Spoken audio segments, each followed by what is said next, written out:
Yes. Who was that? Herrera Nunes? Who got right hook, boy. That right hook done the damage. He was about to go. The referee pulled him back and ended up on the canvas himself.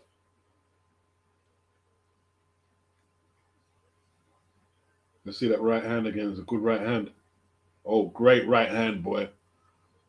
That just swiveled his neck around and them left hands. Yeah, he was done. He was done. He was done right there.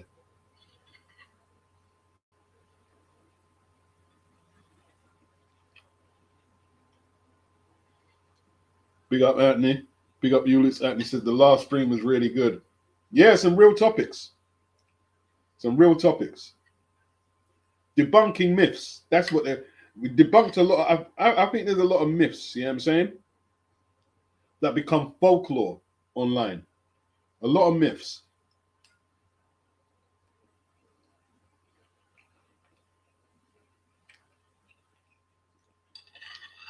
Like,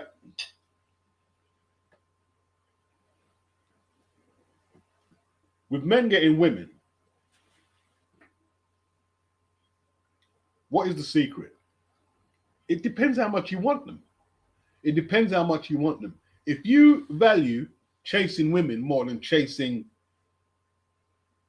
career and job goals, it doesn't matter what height you are, does it? It really got nothing to do with anything. You know what I mean? You could, like, people could say, "All right, Tupac was famous; it doesn't count." No, that's rubbish. It don't mean nothing at all.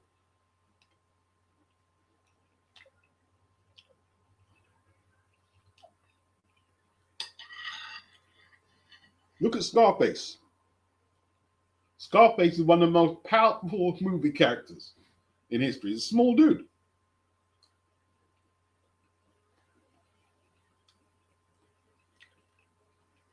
Look at the woman he ended up with. He ended up with the woman he wanted.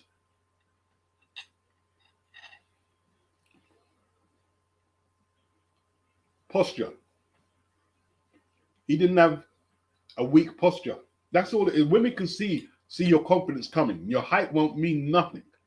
When you step into that woman, she's gonna see your confidence when you're stepping to her. And that there's no particular way that you have to step or particular walk.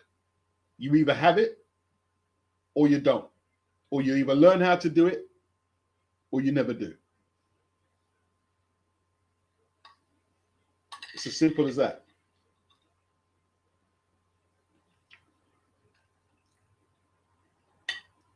The red pill may argue that the lighter a woman is, the more chance she will bag a rich man. And there might be something behind that. There might well be. There might even be something behind the taller you are, the more success as a man you'll have with women. There might be something behind both concepts.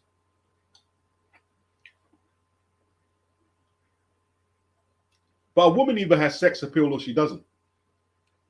She either has it or she doesn't.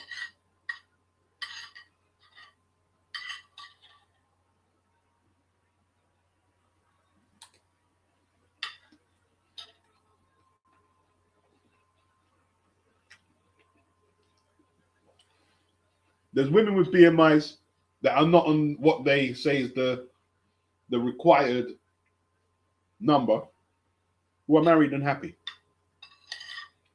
Or they got men flocking them.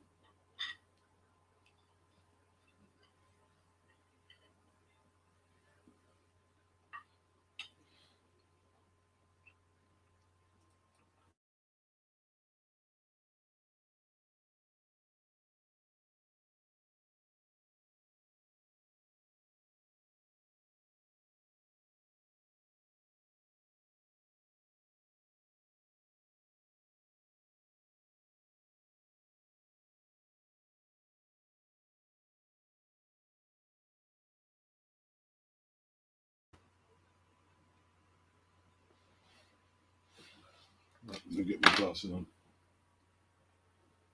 Is that the duo now? I see Ade and Carl Frampton. Is that the duo they have over there?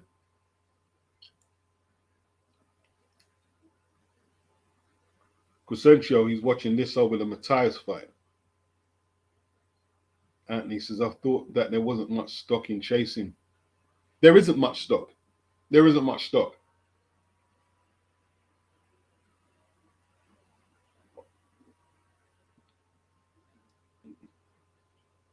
It's a depreciating stock. Chasing tail is a depreciating stock. It's not productive. It's not productive at all. When I say, I'm not saying not to spend all your time doing that. Not, you can spend some time doing it, but not all your time. Dominican Republic Tinder. What is that?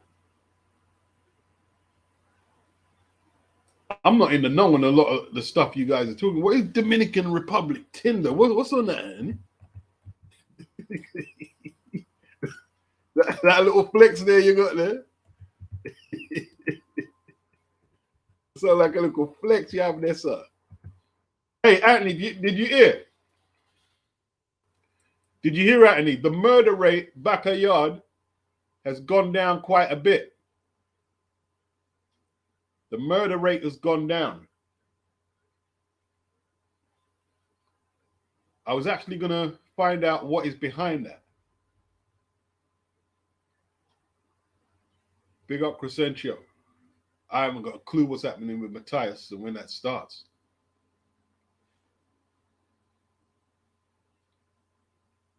The murder rate has gone down. I wonder what's behind it going down. Give me 2 secs.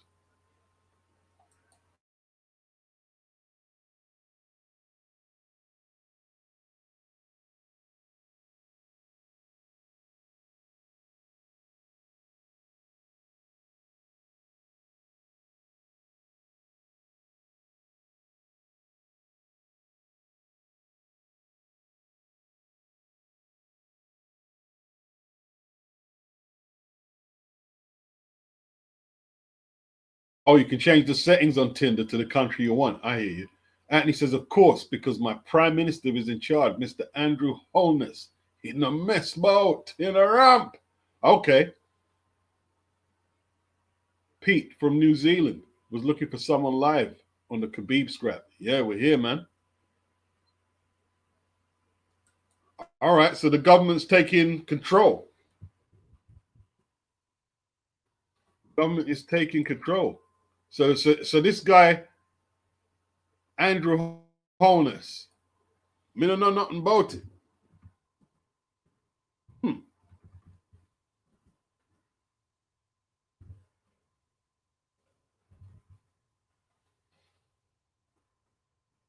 Yeah.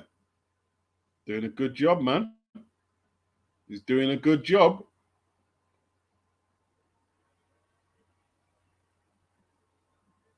The youngest prime minister, a firstborn after independence.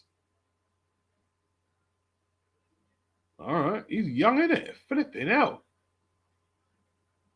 53.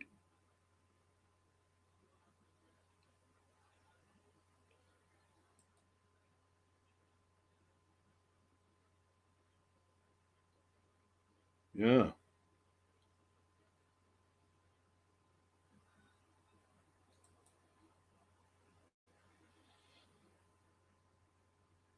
Anthony says Jamaica is nice to live. You have a lot of people from other islands like the Dominican Republic coming to live there. Yeah. Jimmy, he says Tottenham fans booing and now players are kicking off. I'm not surprised. It's on BBC Two, on BBC One. I'm not watching it. Let them go on with them footballers. Disgusting. I've got, you know something? If I was to get psychiatric help for some of my issues in life, you know what I would get it for? Because my first football match I ever saw live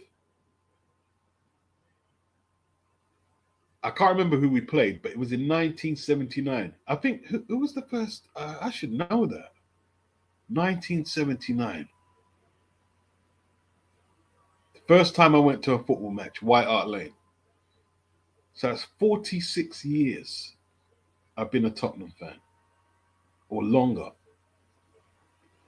And I want to understand why I feel entitled as a Tottenham fan that they win more trophies, win the league, and we never won the league since I've been watching. Since the 60s, we haven't won the league. But for some reason, Tottenham fans like me, we feel entitled that we should do better than what we are. Yeah. Yeah, man. Pete was born in 79. Now I was watching football, man. I was about 11. I was about 11, man. Yeah. 46 years. And we've never won the league. We've won the FA Cups several times, but League Cups a couple of times. We've won European trophies, but never we never won the European Cup or the Champions League.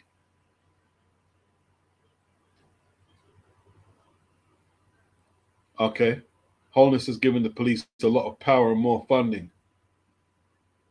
Yeah.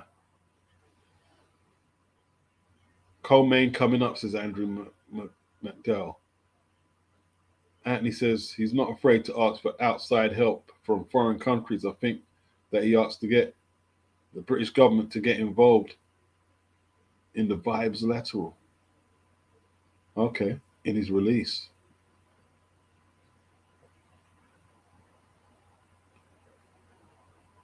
Anthony's convinced that his wife is a British agent.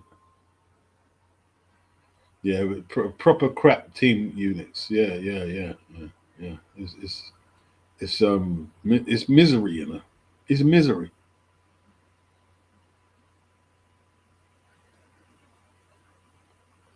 Yeah, West Ham fans are like that. West Ham, I mean, all the what London clubs. Anything in the south, we all think that we're better than what we are. Yeah, Diobnuli, yeah, Leicester and Blackburn, yeah, they've all won the league in that time. Yeah, yeah. Anthony says if West Ham was outside of London, they would be in the Championship. Is this the Colmaine? This ain't the Colmaine. The Colmaine is what's his name? Peter Millas, isn't it? I thought Millas was the Colmaine.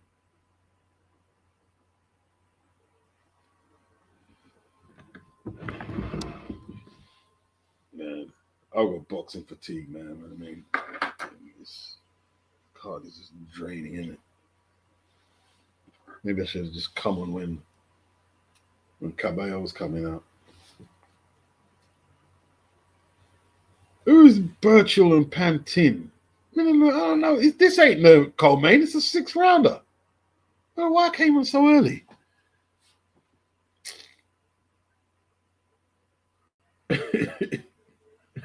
Andrew says, my bad. The Zone Fight card on the screen says this is the Colmaine. Charlene, what's up, Charlene?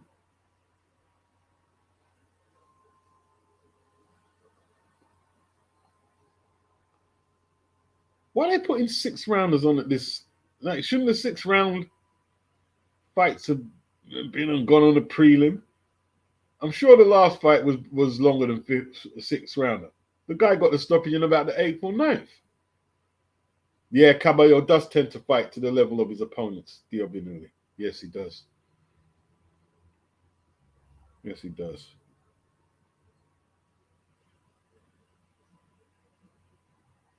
Yeah. Boxing, man. He should be, all the heavyweights should be in better fights, man. All of them should be in better fights, man. Putting him in trash fights. This is Saturday night's entertainment, man. Come on, man. Like, boxing's just a badly run sport, man. You know what I mean? They should have put some money into a decent opponent. Kabayel, get ready, you're going to fight someone live. You know what I'm saying? Why are we watching, like, hey, maybe this guy's going to be better than expected, but I don't get it, man. I don't get it. Don't get it. Where's the last good heavyweight fight we saw? Parker versus Wardley. Before that, you know what I mean, Dubois and Usyk.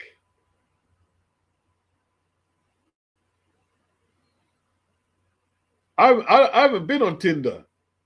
You say some baddies on there, yeah? I haven't been on Tinder. That's interesting.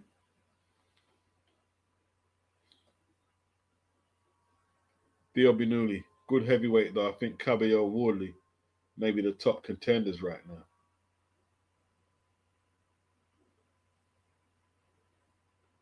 Ulix, he says, looks like Dana is needed more than people are saying. Well, Dana's got a 750K cap on his championship fights. What level? He's not going to get a level, like at the moment, there's not going to be elite level fighters on the TKO platform. They're going to have to develop that. All right, Anthony says the Latin things are on the place. Yeah. I mean, yeah, man. Who's that? Is that Caballo?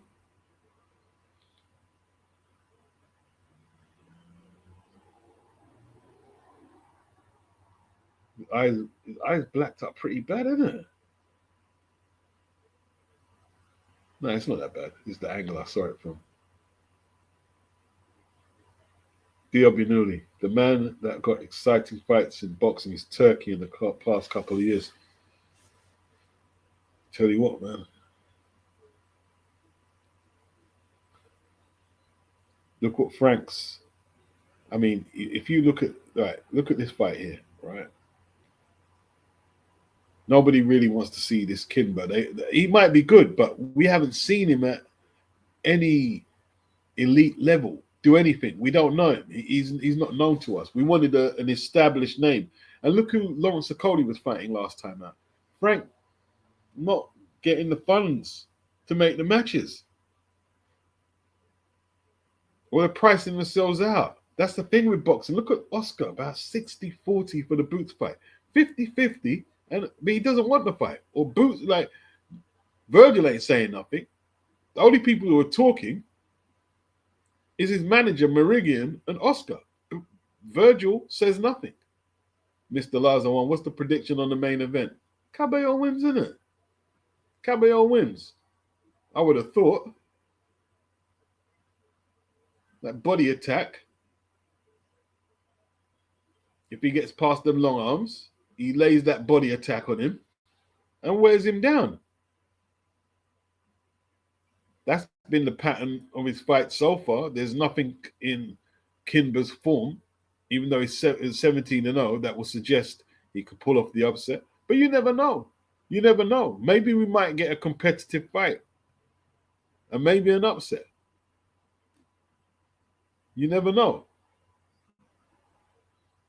Does he know how to use that long reach he has? He has a really long reach. If he knows how to use it, you never know.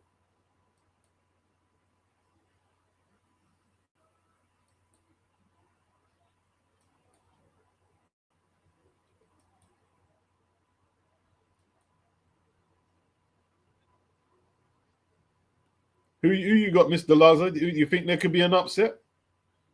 He's saying, okay, I was just put a bet on, laughing out loud, thought I'd ask my favorite boxing pundit his prediction.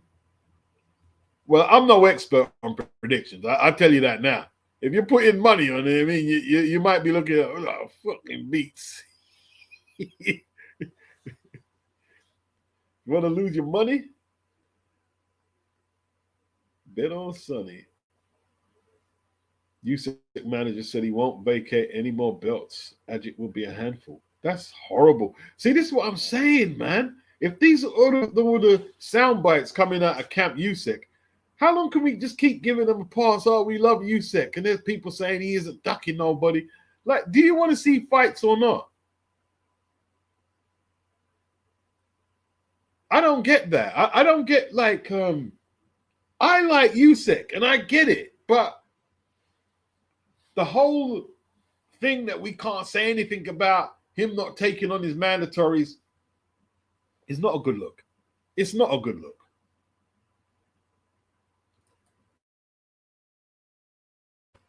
We're entitled to ask why he's not fighting his mandatories.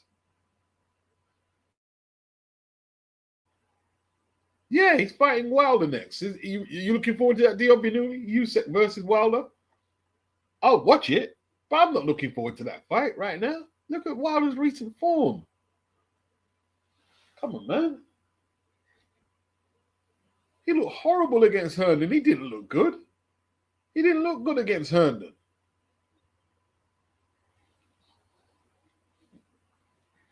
Crescencio says Usyk should retire. He's great. He's not that great. He's only had 6 world title fights. He's not that great. It's not that great. Andrew McDowell says Usyk by stoppage is free money. Yeah, Wilder would have to find one of his best punches. Okay, Anthony says that beats. I encourage you to try Dominican Republic Tinder. It's the way forward for British Caribbean men. I have to go on Tinder first. I don't think I've been on Tinder.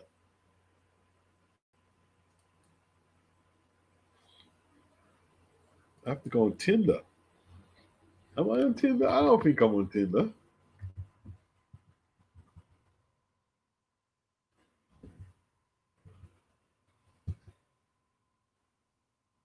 Man, putting 6 rounders on this time of the evening, it's not a good look. It's probably not the best look. It's probably a decent fight, but people want something that's going to make them, I want to watch this. You know what I mean? Like, I've been waiting for this. We want them type of fights, man. We want them type of fights. Is it free, Anthony? Because if you have to pay, like, you know, them people that try to take people money. Oh, this is the right swipe thing you're talking about, yeah?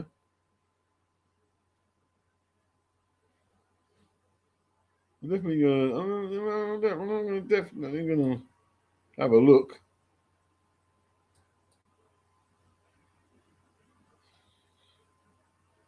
All right.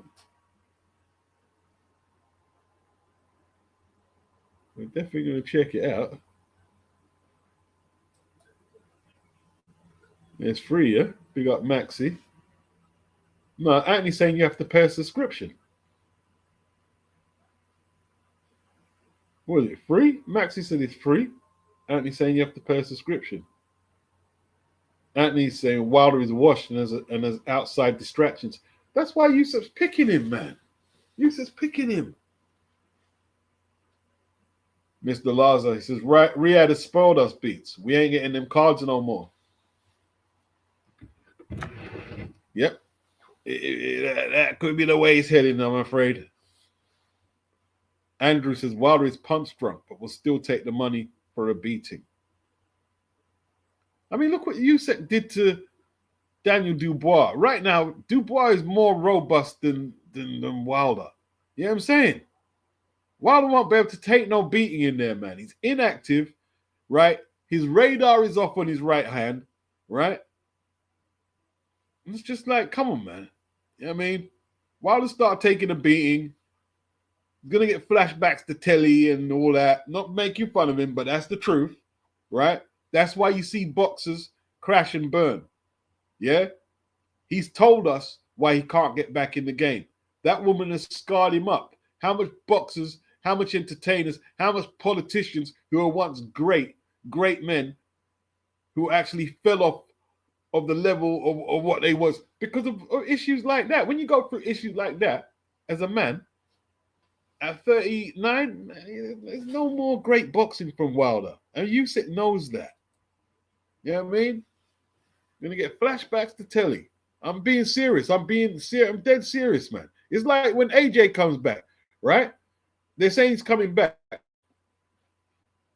It depends. Like, it's touch and go.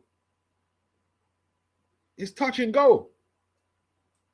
He just witnessed two of his friends passing away. We may never see, you know what I mean, vintage AJ again. We may never see it again. Boxers are just human. They're just human. They're just human.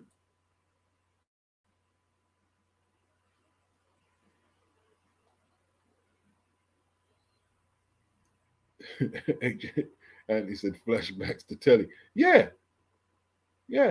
No, he said he's coming back, Diobinuli. Anthony says life caught up with AJ. AJ is done. Barista says he was never great anyway, completely overrated, wasted his natural born talents. Wow.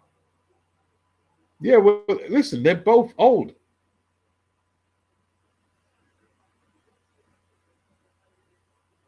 I'm telling you, Anthony. In some of the, see like the Parker fight and the Zhang fight. Old guys, when they get scarred up, right? All the extracurricular stuff that they used to block out, that's why you see the deterioration. Yeah, he said apparently his uncle said that AJ wants to continue. That's what, but you can never tell. You can never tell what is true from what's not. Anthony says true, they are both old in a sporting sense. 36 and 39. Yeah, they're not kids. They're not kids. They're not kids. They're not kids. Old Tyson Fury, man, like his body looks so old in his face. There were times I couldn't recognize if it was Jones actually lost weight. Fury's just like piled it on. He's piled on so much weight.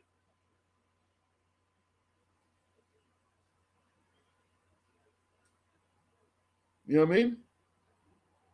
And we're relying on them to revive boxing. Wilder, Fury, and Usyk, not Usyk, and AJ. Anthony says Wilder sounded bitter and twisted in that interview, talking about being cynical. Wilder sounded very much like that yeah, he did, and he sounded like that before, around when he fought Terrell Herndon, and I said it in the video. Wilder sound bitter.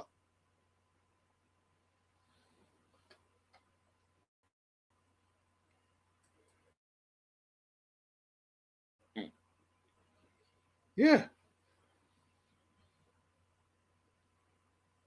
Anthony says Wilder would take a dive or beating for the payday. Well, he probably needs the payday now because I'm sure there's going to be court procedures if they're getting divorced, right? And she ain't going to leave scot-free, bro. She's not going to leave scot-free. She's going to be like looking to take some meat off bones, bro. Right? That's just how it is right now. If you're in a position, being a man of Wilder's wealth, she's going to be looking to strip some meat off the bone, rude boy.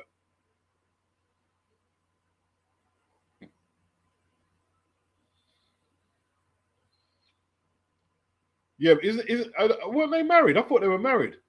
Or it's common law, isn't it? A common law wife and them lawyers can dig money out of him if they've got a kid together. Charlie said Usyk versus Wilder is cruel. I'll still watch though.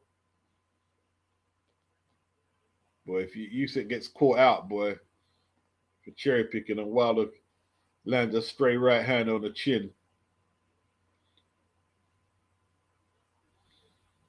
Barrister, imagine if Wilder had adopted a kind of Tommy Hearn style of what Shearers is doing now.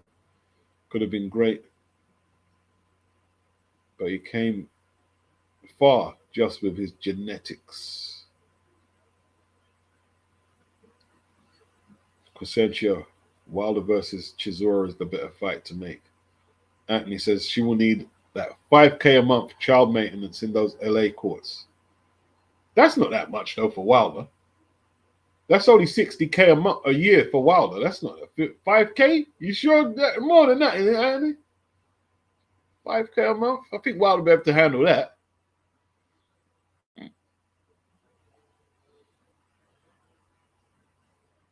You know what I mean?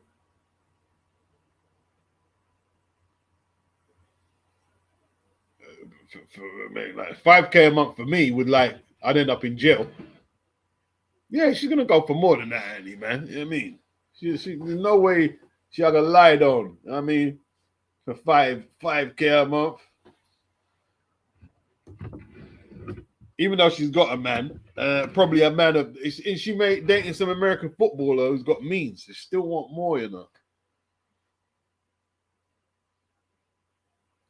Yeah, she was the common law for a while. You know what I mean? Yeah. Yeah. Telling you, man. It's an evil world. Dubois versus Zhang Veritas. Dubois versus Zhang will be a classic. Who have I got? I don't know. I don't know. It's a difficult one to break down that. I don't know.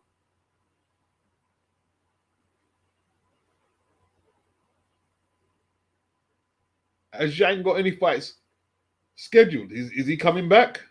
What's Dubois doing? All the heavyweights are like just sitting on the sidelines right now. Nothing's really going on. And when they do fight, like we're not really seeing the matchups. What's happened to the matchups? Anthony said she'd probably put a charge on the house too. Oh my gosh, Jesus. Hey, he's rough out there, bro. He's rough out there. It's just rough house. Proper rough house. Mr. Laws, I'm sure she was playing Dillian. Was Dillian involved with her? Flipping now. Gerard, his old ass fell asleep on the armchair. So good. Big up, Gerard. Veritas. Zhang called out Del Boy in multiple videos. Del Boy ain't gonna fight no Zhang. Del Boy ain't gonna fight no Zhang.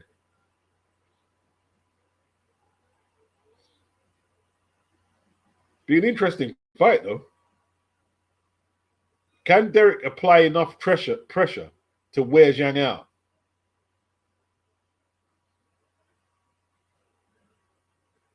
And can Zhang land that backhand, that left hand, that backhand? That's the type of punch that knocked Derek out against Dillian, was that backhand, that left hook. It's a good fight.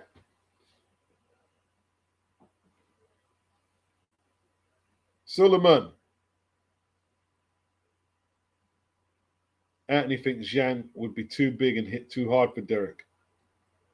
Crescentio, Derek probably gets slept. I don't know, you know. I don't know. Veritas, he would get hit by that backhand or the lead right hook. Anthony reckons Zhang would have a field day. You guys got Zhang clearing up Derek? Derek's a little more cuter than what you guys are saying, you know.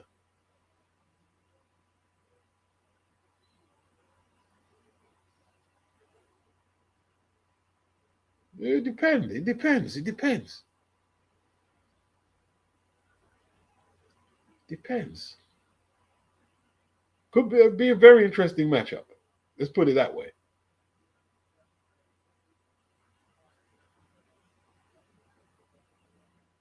Anthony says Zhang has heavy hands. Derek doesn't have the legs.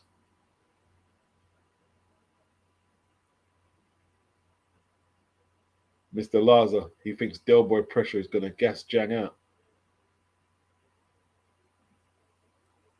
Derek don't have the chin to take those shots, says Anthony. I don't know, man. I don't know. Veritas, he believes Zhang is the biggest puncher in heavyweight right now. What would you base that on then? What are Zhang's knockouts? Wilder and Joyce. Yeah, they're good knockouts.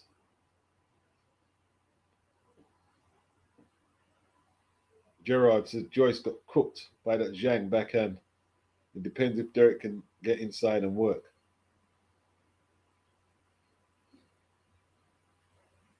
Andrew McDowell says Moses. Who's that for? Zhang? Frank ain't making that match.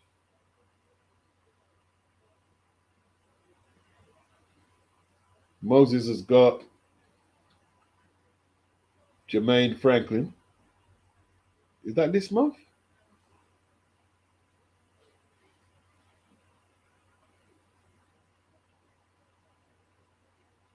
Anthony says, I think Kabayel is a big puncher. It's just that he doesn't sit in the pocket and slug. His last fight was against Zhang, wasn't it? He got floored, actually.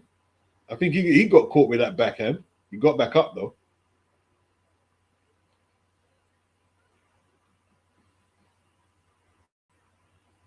Andrew says, Moses could be the hardest puncher.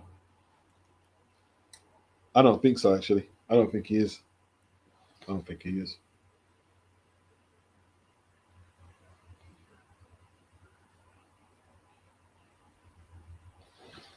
I don't think he's got the most raw power. He might do, though, but I don't think so.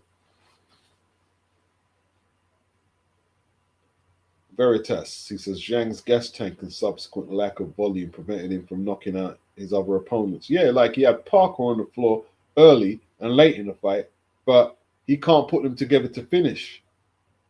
Like when he had Kabayel down, he just couldn't put enough punches together to keep him in trouble.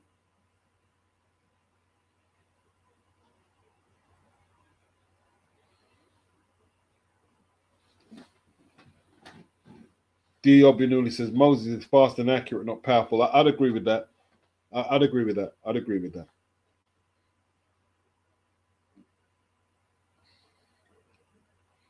I think it's the speed and the accuracy.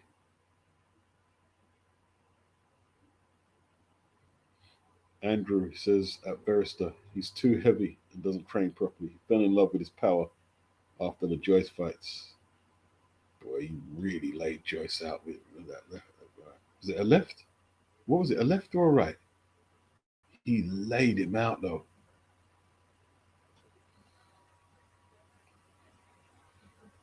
All that Joyce Iron Chin juggernaut ended that night there, boy. Ended that night there.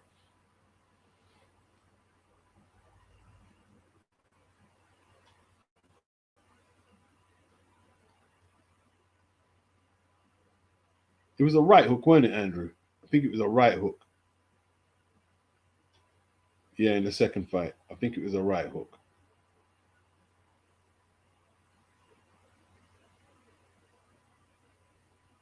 Yeah, he wrecked him, Charlene. He destroyed Joe. I tell you what, right?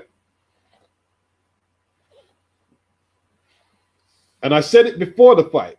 I said it before the second fight. If I was managing Joe Joyce, and after I advised him not to take that fight, which I would have done, if he chose to take it, I would have walked away. I said, no, I'm not, man. If you're not going to listen to me, I'm going to have nothing to. There's no way he should have took that fight. There's no way. He had no business taking that rematch. Zhang's not gonna land on Chisora that easy. Zhang is better defensively than Joe Joyce. He'll land, but he won't be that easy to land cleanly and take Derek out. It won't be that easy. Yeah, won't be that easy. Let's not underestimate Derek. Derek switched to southpaw and started making Usyk miss and hit him with jabs. Yeah, Derek knows what he's doing. Just saying, yeah. Just saying.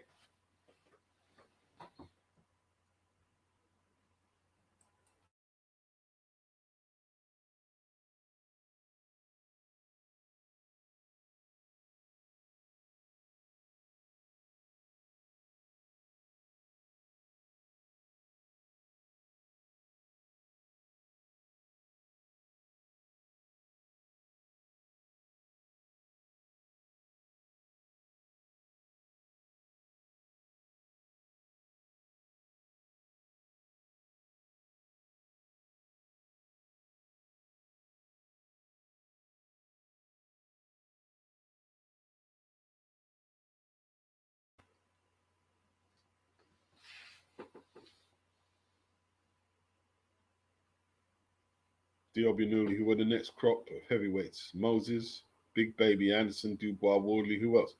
Why would you put Baby Anderson in there? What's he done? He hasn't. He's had one fight since the Piccoli loss. I wouldn't put Jared Anderson in there. I'd probably put Torres in there. If Torres can beat Sanchez, he'll be in the shake-up. But I wouldn't have Jared Anderson in that. I wouldn't have him in there. Charlene, which fight was it? Joyce was Marga. The second fight, like for some reason, right? They told him to lose weight. That was the reason I pointed all these things out. They're saying he lost the first fight because he came in too light. He came in at 18 stone. Then he came in heavier and was even slower. Come off it, man. You mean?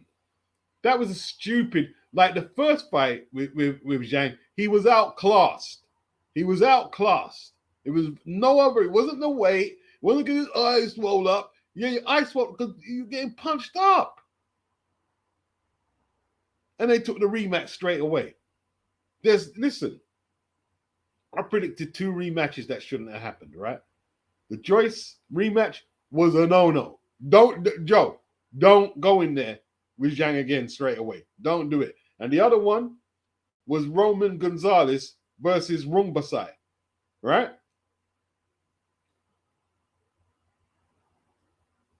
I was saying, like, when they said he's going to take a rematch, and he went to this, he didn't get knocked out in the first fight. But I watched that fight, and I saw the power, right, that Rungbasai was hitting him with, right? Rungbasai was hitting him on gloves and moving him across the ring, bro. But Roman got such a good chin, and he's tough. He hung. I was saying, do not take the immediate rematch. Do not take it. And Rungbasai ironed him out. And I predicted it. I said, you just stupid. That's the stupidest match you could walk straight back into is that fight there. You've got nothing to prove. You have a couple more wins and to see how it goes. Don't go straight back in there with that guy.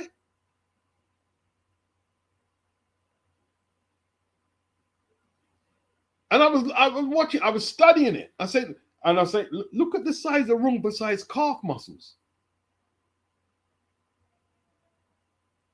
He was just more powerful. Just like, don't take that immediate rematch. You got to think about it. Joyce ended his career. Silly match. That was just bad matchmaking. Bad matchmaking.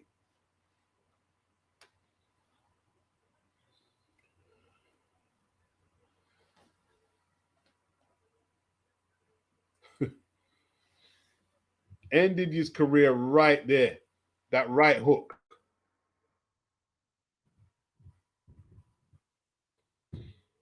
But listen, see, here's what I'm talking about with Joyce, right? If you go in there, right, and you get battered by a technician, right? And Zhang is a technician. He's a bit of a technician, right? If you get battered by a technician in the first fight, the last thing you do is take an immediate rematch, right? Because these guys like Zhang are able to download and process data. And he knows where the sweet spot is now. And he just hammered him. Listen, bad fight. Bad fight.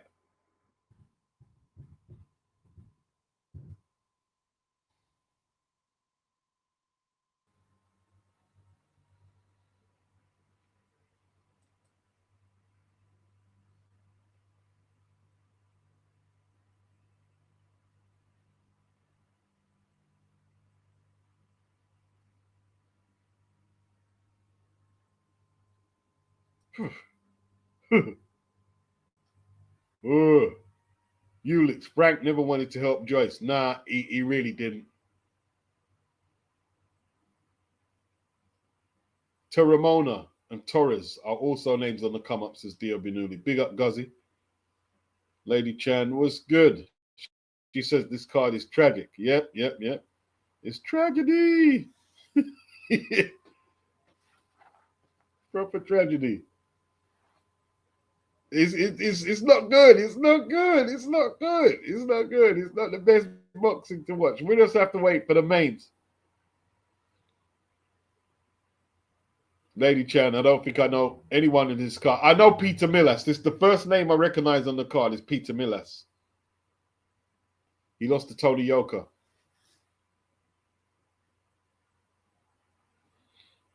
Oh, Troy Williamson's getting a world title shot now because Munguia pulled out of that fight with Iglesias, and so did Canelo. So it looks like Troy's getting a world title shot. Diobinuli. He doesn't. I don't think he's going to be fighting Callum Simpson next. Callum Simpson can go fight for them 3 straps or one of them vacant straps when Troy gives them up. Yeah, yeah. I think Troy's gonna be fighting for a world title. Andrew McDowell, is Alan Babbage coming back? Don't know. Gerard says, yeah, there are 2 stupid rematches beats. I watched the first Rungvisai fight and thought, don't do it again, Gonzalez. That's all I had in my head. Is the last thing you need to do is because Rungvisai was a southpaw, weren't he? He was a southpaw, and he was a lot more powerful. I'm talking about physically powerful. Don't take the fight, bro. Don't take it. And he got leveled out.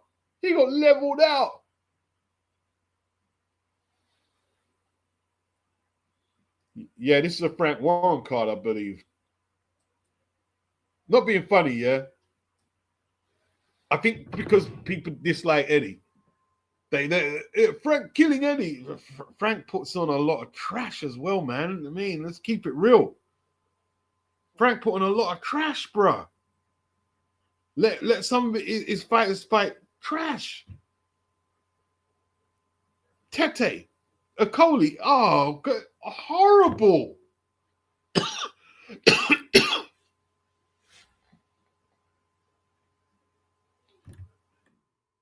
Not being funny, man. But he does some good cards. I'm not going to say he doesn't do good cards. Jeez. Sometimes you just want to fall asleep and say, flipping, call it a night, man.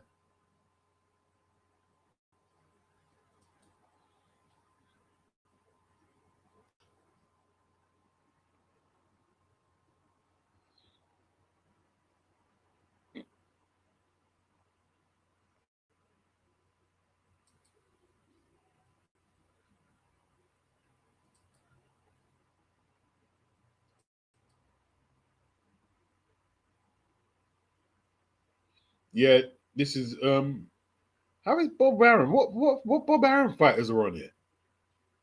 They've got Bob Aaron, Spencer Brown, and Frank Warren. What fighters does Bob Aaron have on the card? Is Damian Kim Frank Warren? He could be. He actually could be. No. I'm seeing Joe DeGardier in his last couple of fights. What's Frank got to do with his card? All right, I see Bob Arum there.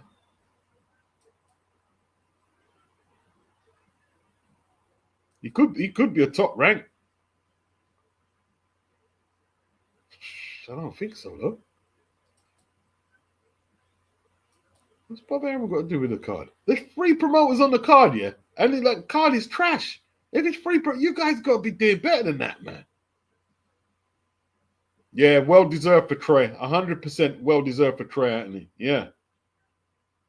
Diobi Newley says, nice. Big up Troy. I hope he does it. Yeah, I'd love to see him beating Iglesias. They're writing him off, though.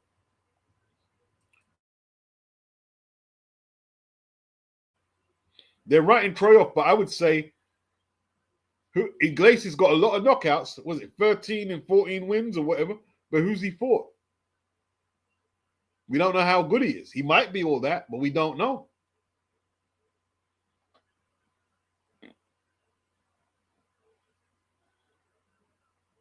Yeah, Rungbasai was a nightmare back then. Gerard, he was a monster. He literally was a monster, man. Like I saw him fight Carlos Cuadras, and he busted up in his face, boy. He busted his face up, something mad.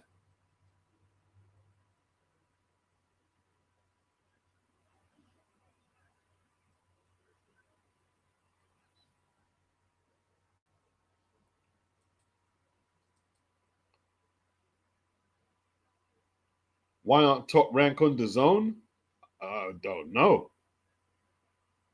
It's full up, really, isn't it? They've got Mac from Queensbury and Golden Boy. I don't know if there's even room for Golden Boy, man.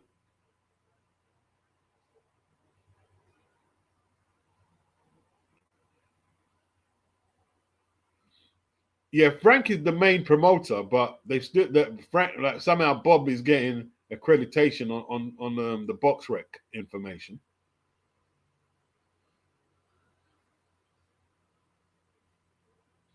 Charlene says Bob and Don need to retire. Yeah, they need to sit it out, man. Sean, he says he's looking forward to seeing Jarrell Miller back this month.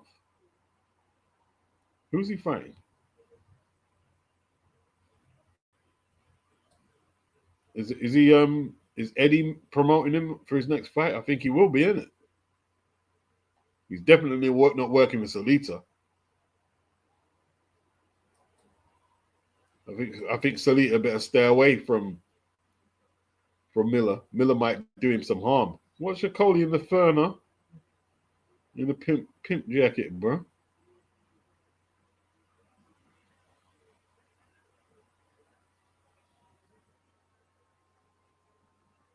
Mm-mm. Why is there all this? Cool, blimey, she's flipping gorgeous, isn't she? Why is there all this talk on Naseem Hamed right now? That film looks trash. That film looks like absolute crap. The actors playing him don't look right. I'm not sure about Pierce Brosnan playing Brendan Ingle. It looks crap. It looks like a load of crap. I've got no interest in it. I've got no interest in it.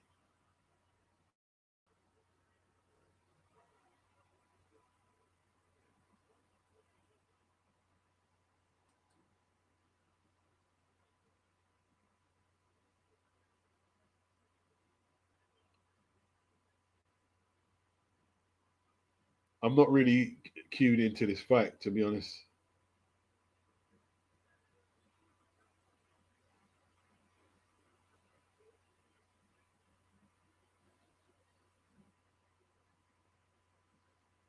We've got the celebrity deaths this week. Who died this week then? Clay Davis from The Wire. I don't know too much about The Wire. Who's this man? I know the face, you know. Karine Kaplan, an environmental journalist for the New York Times. Richard Smallwood, singer and pianist.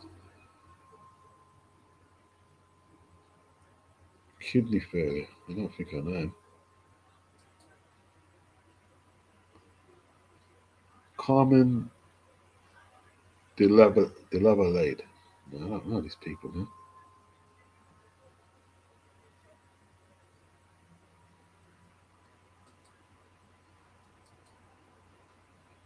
These people perform whatever they're doing in different circles than I follow. I haven't got a clue there. Diobi Newley says Eddie has a mad obsession with America. Anthony says the film does look trash. It was just this woman on who came up on a video on her YouTube. I don't know who she was. You know what I mean? I don't got a clue who she was. It looks trash. The film looks crap. It's just like, and what it is, yeah. It's just going to be difficult to get someone to play Naseem Hamed. It's going to be very difficult to get someone to play him and pull it off. Because I tell you what, as a fighter, I like Naseem Hamed. I really rate him and his aura. But as a person, I can't really take to him. But it would take something to get someone to portray Naseem Hamed and make it look authentic. It just looks, I don't know. Why does Zakoli has that big ass fur coat in indoors? That's because he lives in Dubai. He's freezing out there in Germany. He needs that coat. Once you're used to that weather there and you come out, you're I was going to say you're cooked. No, you're frozen. You see, once you live in a hot climate for a little while, it takes them a long time to adjust to cold weather. All their blood circulation changes and everything. Yeah, not everybody, but it does happen to a lot of people come from a hot climate, and when the cold weather lick them, they're like, "Whoa!" They don't. I mean, it's like it's just a shock to the system for them. So a Coley living in Dubai come out. Germany's cold. Germany colder than the UK. Yeah, Germany is colder than the UK.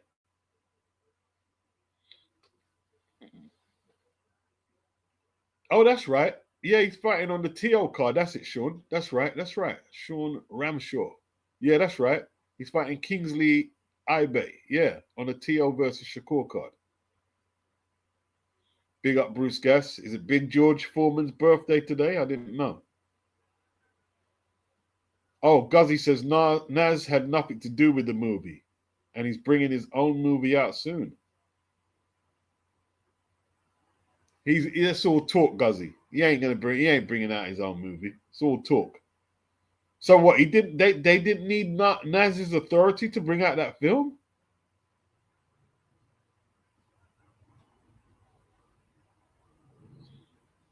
Anthony Mackin said Naseem Hamed never really appealed to me.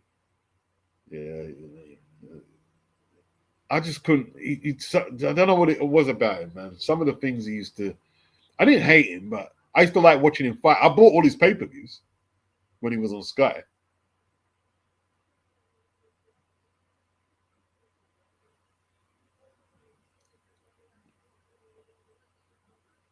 Good right hand from Milas. Shala took it though. Anthony said, I thought he was just British hype. Never really bought into him. I remember the actor playing Naseem looks like Marco Antonio Barrera. Nah, he looks nothing like him. Looks nothing like him. But I tell you what, yeah. Before Naseem fought Barrera,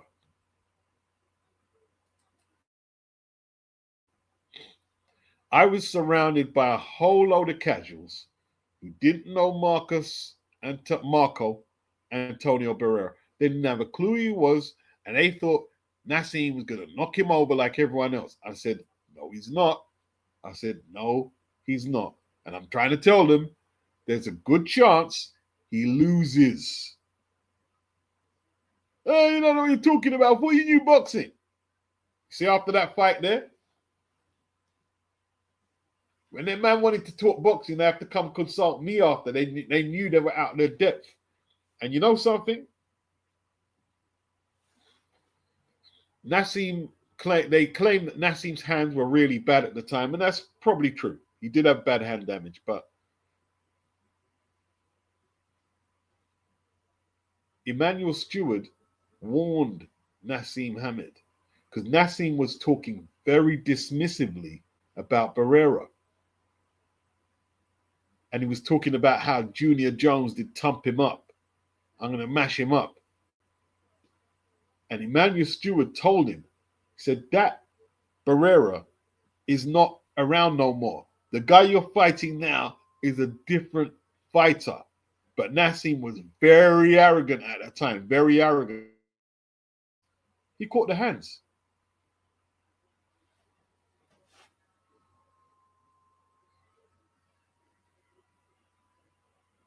Anthony says, but I understand why Hamed is relevant to British boxing. Oh, yeah, definitely. Was the fight being streamed on the zone? It's on the zone. Okay, Gerard said, Nas said the film is a work of fiction. He's not happy. Okay. Okay. So it seems like he's bringing up a lot of animosity, the film.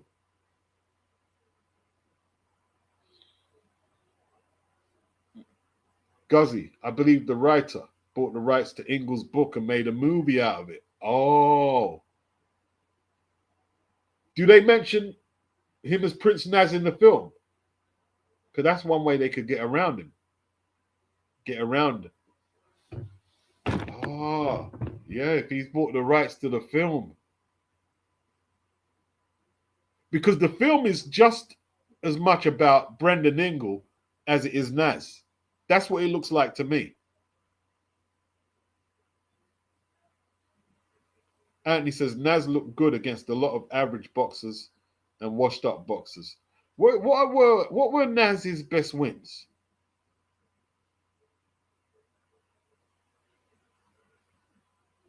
What's his best wins? That's a good point. It's a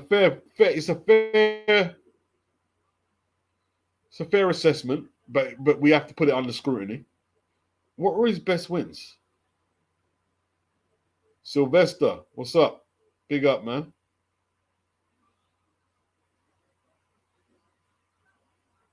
Gerard said, you got the same story as me, Beats, except mine was in my regular pub at the time. They respected my opinion after that, although the landlord always had. Yeah, same with me.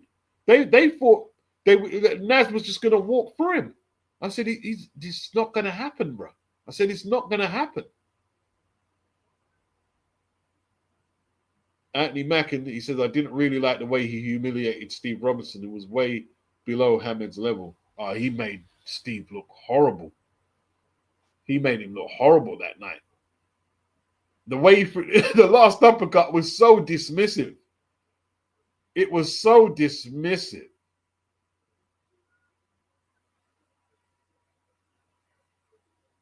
Guzzy said Naz is getting paid to promote it, in his opinion. Yeah, Kevin Kelly, that's a good one, Andrew. Yeah, Kevin Kelly is good.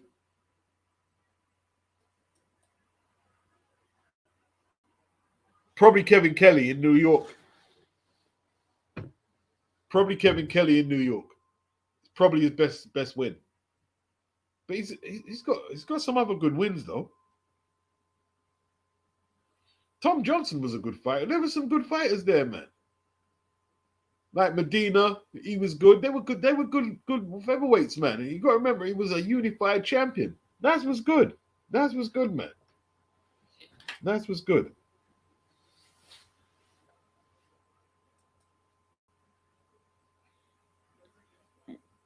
Anthony says Kevin Kelly was probably his best win. Yeah, yeah. Kelly, Gerard, yeah, and Andrew, yeah. Yeah, the build-up was really good. That was a great venture for British boxing in New York, in America. Yeah.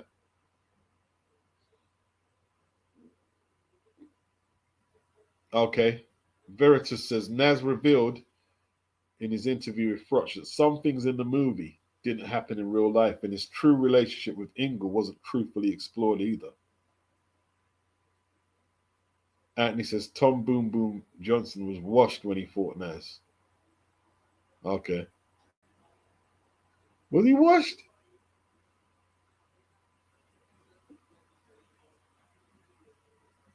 Oh, Kevin Kelly was one of Adam Smith's first fights on Sky.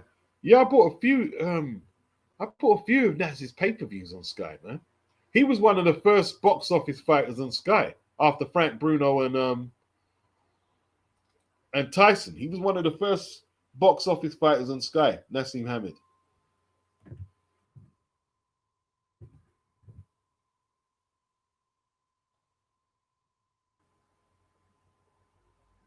Good entertainment, though. Yeah, the film is called Giant. It's not called Naz. That's how they get round them things, isn't it?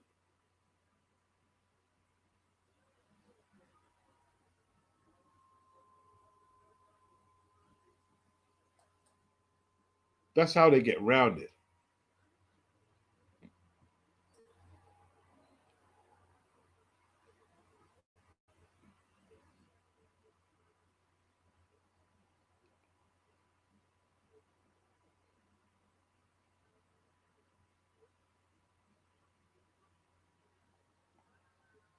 Yeah, you see, the Steve Robinson win, I believe that was when he was still on ITV. And then a little after that, it was all about Sky. And then some of the fights, I can't remember which ones I paid for on pay-per-view over there. It was all about Sky.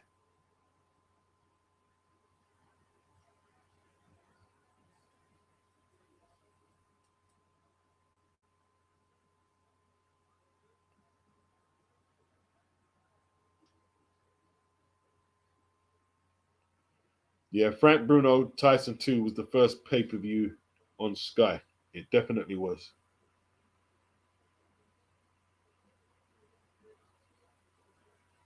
Gerard said, I like Nas better when Barrera punched him up. He got right up my nose and still does.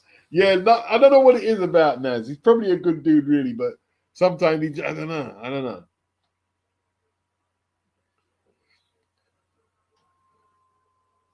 Awesome. How do I think Dalton Smith will do against Matas? I don't like the fight for him. I don't like it. I don't like the fight. I don't like the fight. I think they should have pulled, or his dad should have pulled him out. If Eddie doesn't have the authority to do so, I think his dad should have pulled him out. I don't like the fight.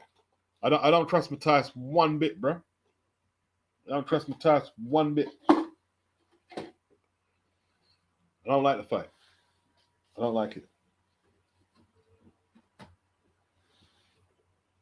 I'm sick of the people talking about you don't know what you're talking about. He only had trace amounts of this, and if he took it, the pill this time, it would have still been in his system.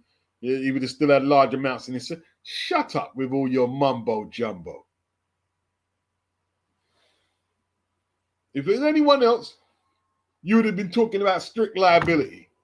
Now you're trying to act like you're some chemist analysis on PED samples.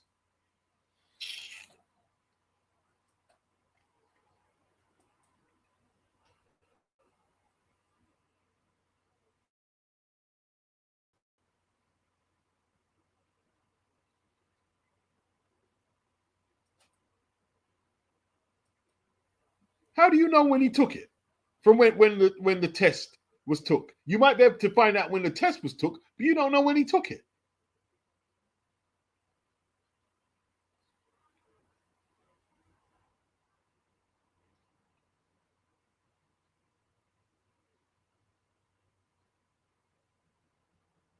Come on, Poland.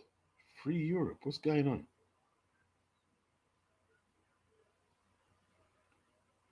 Oh, what? Naz's boxing tips.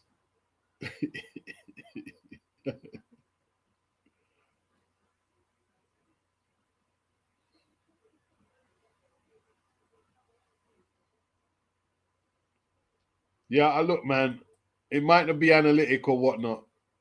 Big up for the super chat, Andrew. He says, here's half towards the Dalton Smith if you wanted to watch. £42 is a joke. I can't find it in me to purchase that. I don't even know what the streaming site is. I don't even know where the streaming site is. Like they haven't done no promotion on YouTube. None of they might have promoted it on Facebook. I have to have a look. I don't really go on Facebook. None on Twitter. None on YouTube. Nothing is visible.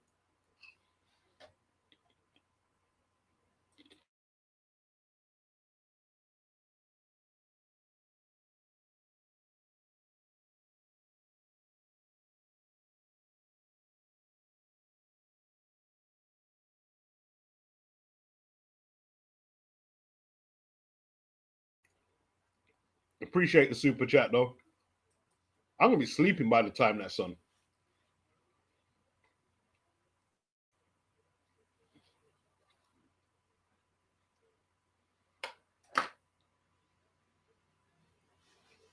I'm watching these two big dudes. Shala with the jab. Then the counter, the backhand counter. That's weird. Salah had his left hand in the orthodox stance, but it's like his right hand was in the southpaw position. Needs to sort out his footing.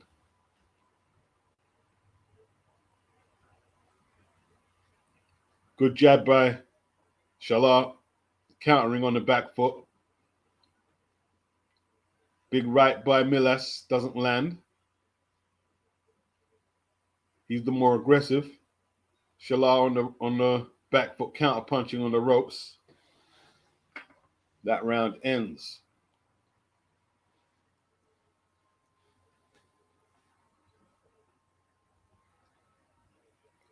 I think I don't know. I just got a feeling that Dalton's not going to win. I just got a feeling. I think they should have pulled him out.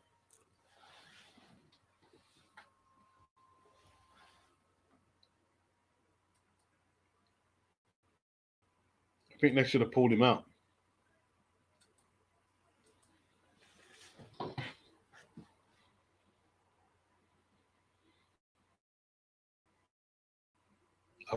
I've got someone really flipping, like trolling out, defending Matthias, like, and so what? Do you believe that Eddie Hearn?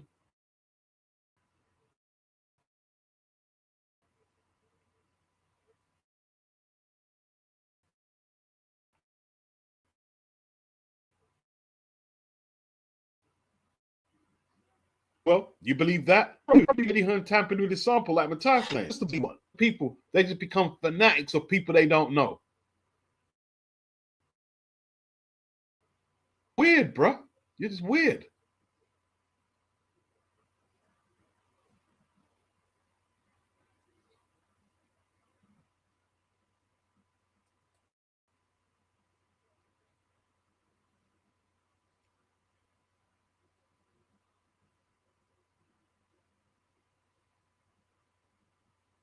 People are just weird.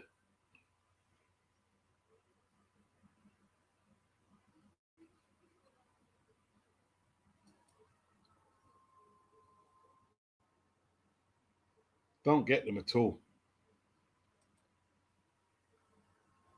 You're so convinced that like that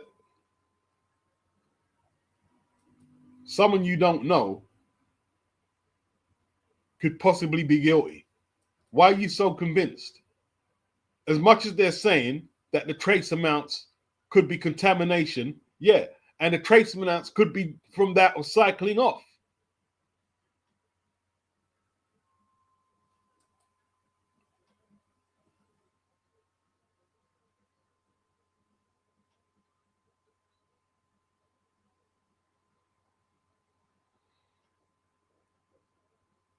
Yeah.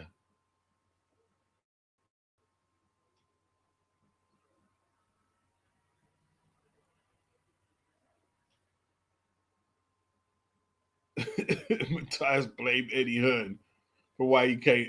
I mean, he came up thing. So, okay.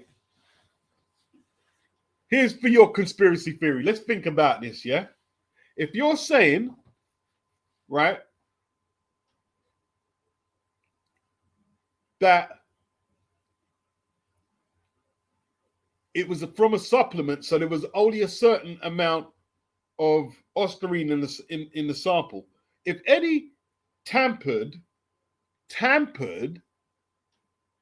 with his PET sample,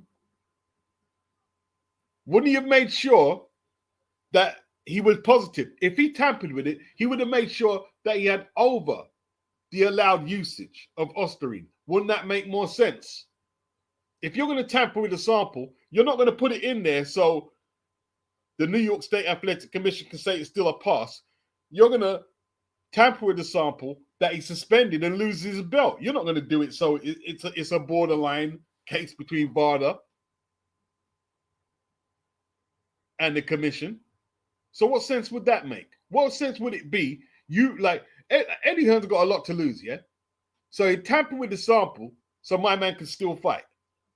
That's how stupid you Matthias fans are. You are some bloody idiots, man. Talking about you're intelligent. Look at me. Look at my configurations and calculations. Look at me. You're an idiot. You're an idiot. You're an idiot. I hope Dalton beats the crap out of him, bro. I hope Dalton beats the crap out of him.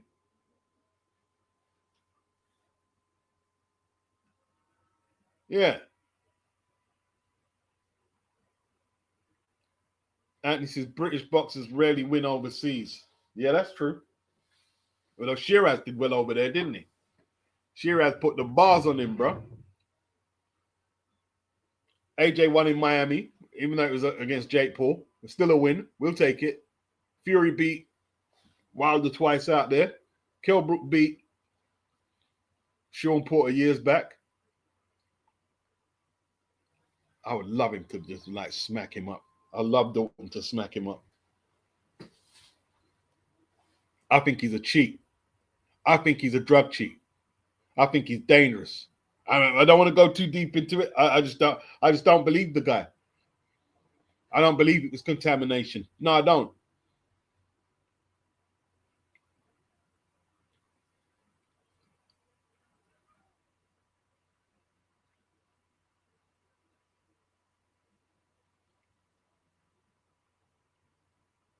Diobi Newley says, if someone believed Eddie tampered with a sample, then you have to pity their whole existence. 100%. 100%.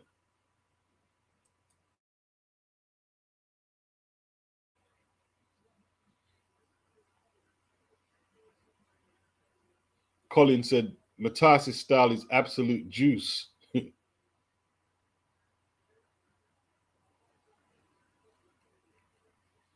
Cosentio said, that guy is dirty, crazy, that's pay-per-view. Yeah. Colin said he's 33 and showing little signs of slowing down. No, he looked slow against Poello. He looked slow. He did look slow. He got the decision, but he looked slow. Gerard said, some boxing fans are not the full ticket. Easily led and generally stupid. Can add that to my hate list. Yeah, some of them are really like just gone beyond repair. You know what I mean? Beyond repair, bro.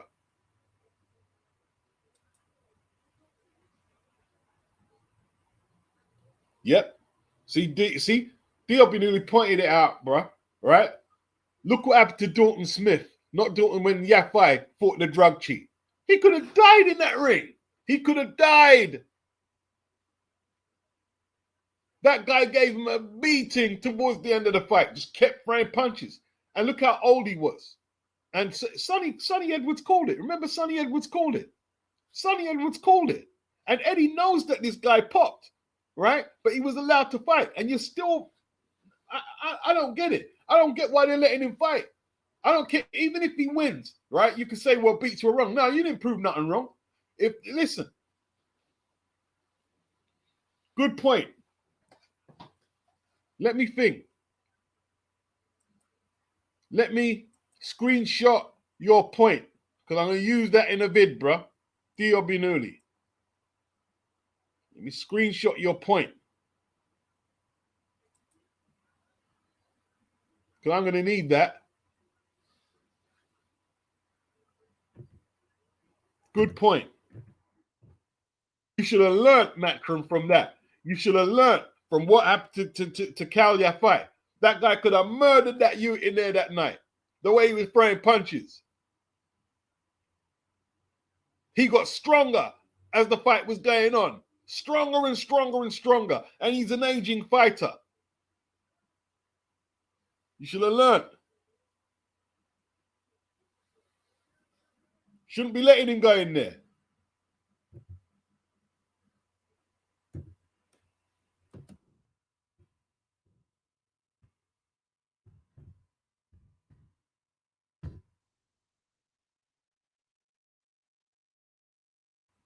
But they want to make Dalton, you know what I mean, into a big star, innit?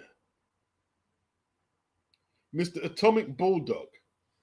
Who would have won between Greg Page and Larry Holmes between the years 81 and 82?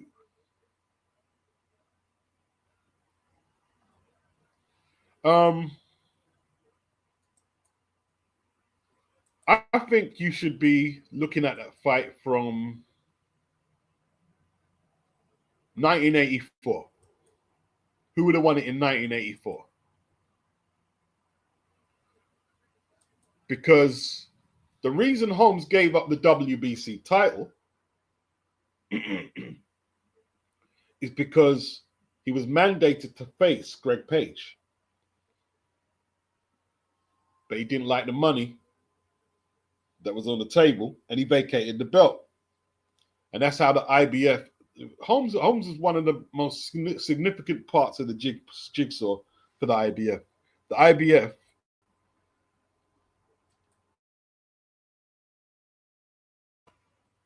after he knocked out Marvis Frazier, he became the IBF champion. Who would have won? I don't know, because Holmes would have had issues with Page's upper body and movement. He would have had issues.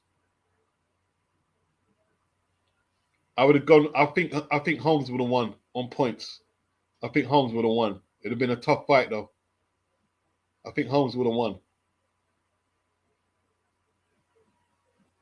Who do you think would have won? It's a good matchup. It's a very good matchup.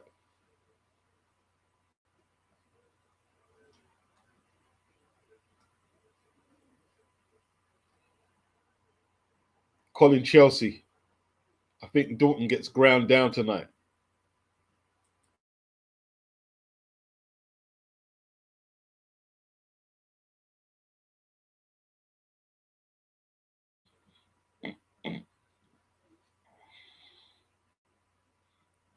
He also says Shiraz made sure the judges didn't have to decide. Yeah, he gave that Balanga beating.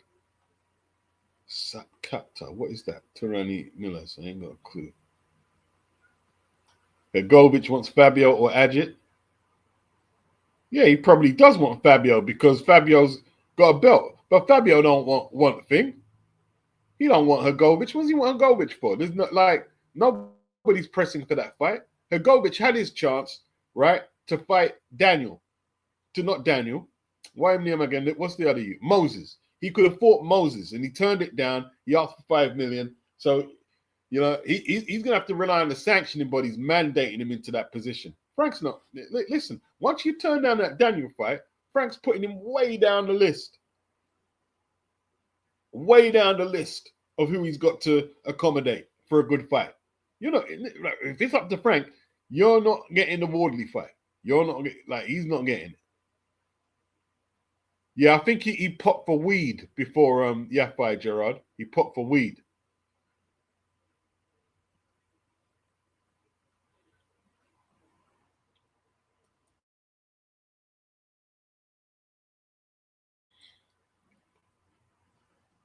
Phil Larkin, he says, Sabral's cardio is crazy. Yeah, and if he's got extra rocket fuel in there, I don't like it. I don't like the fight, man. I don't like the fight. Ostarine is the same substance that Ryan punched up Devin with, bro. I don't like it. I don't like it, man. I don't like it. Don't like the fight. I don't like it.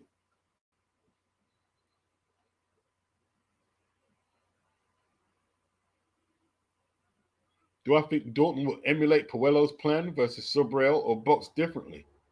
I don't know.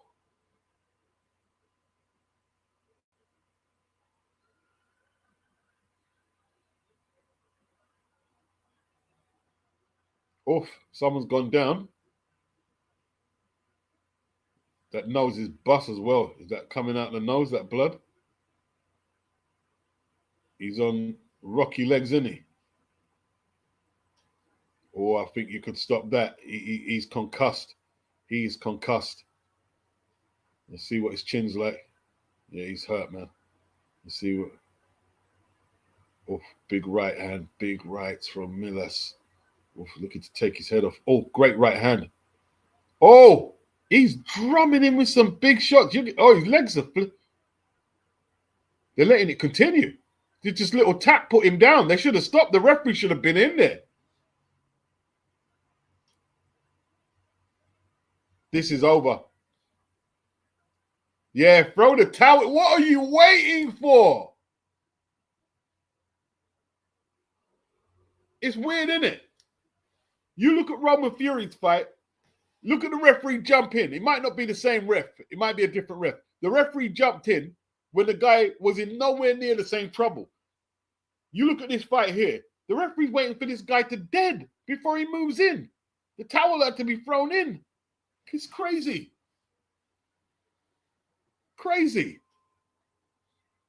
Boxing is mental, bro.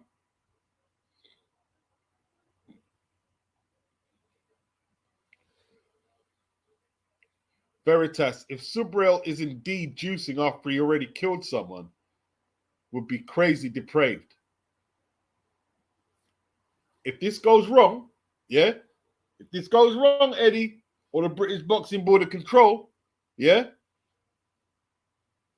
you know what my content's going to be, yeah? Everyone knows what my content is going to be, yeah? Heads are going to be rolling, rolling, rolling. They got no business fighting him. No business. They should err on the side of caution, yeah? Let the sanctioning body and the New York State talk about contamination. Okay, that's nice. That's nice. We're going to protect our guy. The first thing you do is protect your guy. Is protect your guy, right? Like you guys said, if this guy is juicing and he's killed someone and his style is based on gutting you down in the championship rounds. That's his style. Just like the guy who fought Galal Yafai, right? Just like the guy who fought, like, what like, it's like Eddie is not even thinking, or his dad, like, what are you doing? What is it you're doing? Why are you taking this fight? Why are you taking... Anyway, I hope it don't go wrong. I hope, if I'm wrong, people say, oh, beats you talking rap. Good. At least someone didn't get,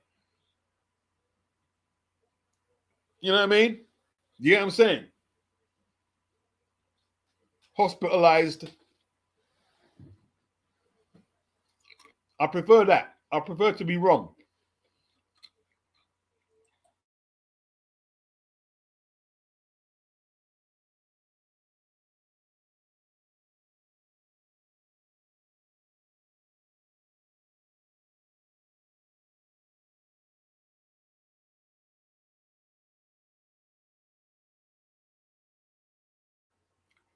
It's like Jarrell Miller. Look at all the stuff he had in his flipping behind when he's going to fight AJ. And look at, how does he fight? How does he fight? He looks to gut you down the stretch. That's who Peds work for them guys, really. Even though that, all right, that's not our round fights, but still, his punching power, he retained his punching power until late in the fight against Devin. So even when Devin was getting back in, he'd get back at Devin and hurt him, drop him. Boxing ain't no joke, bro.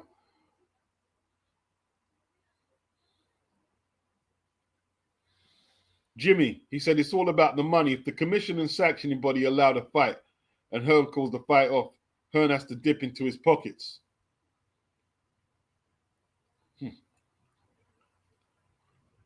Yeah, that's right, because they've got all the operation costs and everything. Yeah, they don't want to call the fight off. Andrew says stupid referee. Yeah, it was ridiculous. Like letting that guy take that beating there. Is it Shala? I mean, he took unnecessary punishment.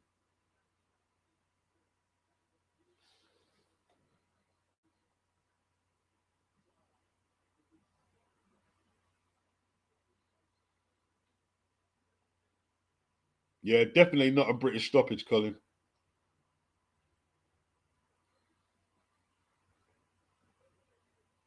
Yeah, the referee was trying to get someone hurt in there, Gerard. Definitely. It was like the fact that the corner had to throw a towel in. That tells you all you need to know.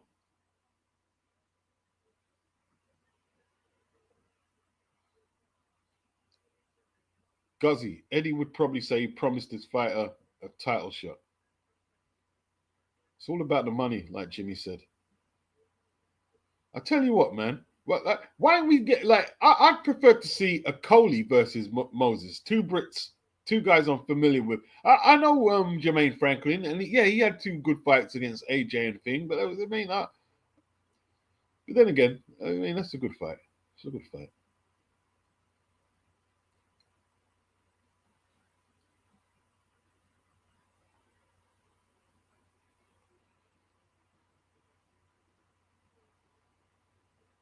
Social Jones referee wanted a definitive stoppage. That's the Steve Smoger school of refereeing, man. You know what I mean? Veritas. I always tell foreign people that the Germans is literally okay backwards but they never believe it until they see it after immigrating. Flipping hell, man.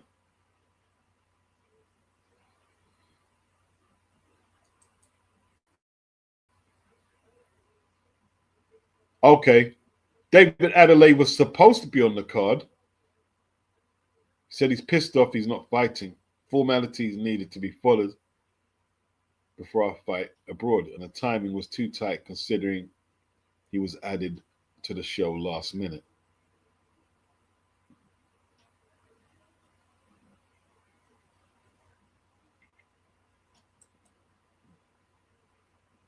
Boy.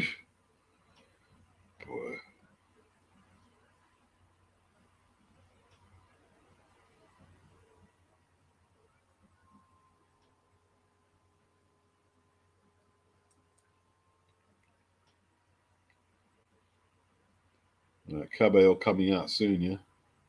Oh, big right hand, bro.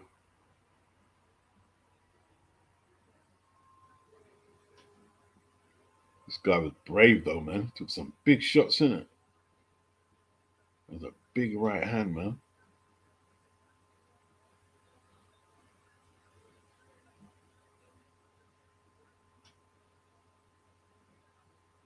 Wow, he took some licks in it. Look at the licks he's taking, bro. Three right hands on the trot, then a big left hook. See, and Milas is calling for the referee to stop it. Milas was calling the referee to stop it before he threw the last 1-2.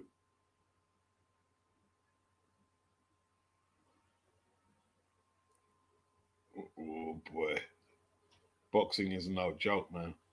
It's not a sport to be played with, man. You can lose your life in there, man. And that's not me trying to get all, you know what I mean, dramatic. It's not a joke, bro. It's not a joke.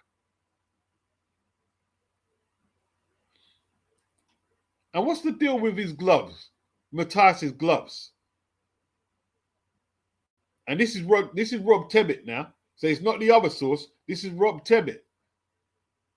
He's saying that Matthias's gloves were rejected by the New York State Athletic Commission following a complaint by Dalton's team at the glove selection meeting. Yeah, it's great. It's good to see Rob back. I'm glad Rob's back. I like Rob Tibbett. So I mean, I can get some more of my information on my vids from Rob.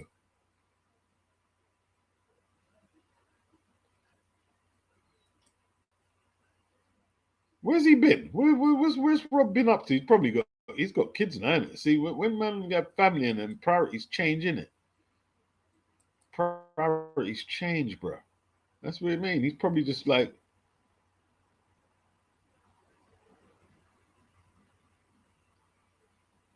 big up BG London,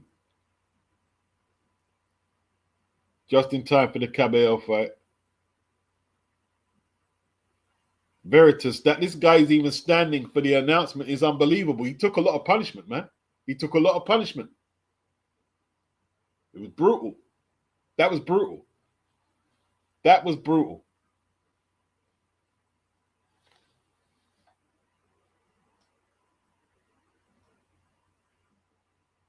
Yeah, we're back to 1955. Yeah, that's that. You know what that is? That's them Tony Zell, Rocky Graziano stoppages. That's one of them ones, bro.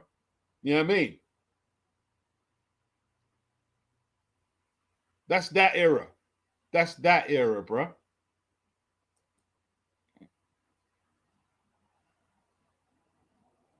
That's one of them stoppages.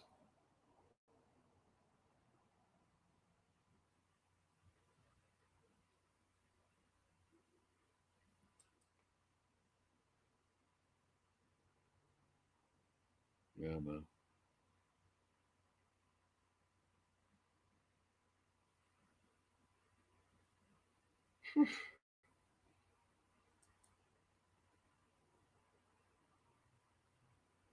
All good.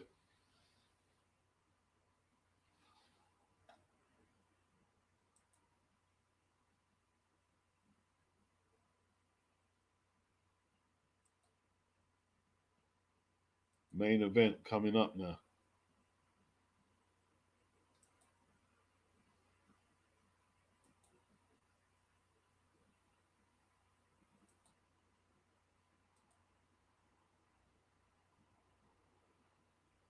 It's time for the main event.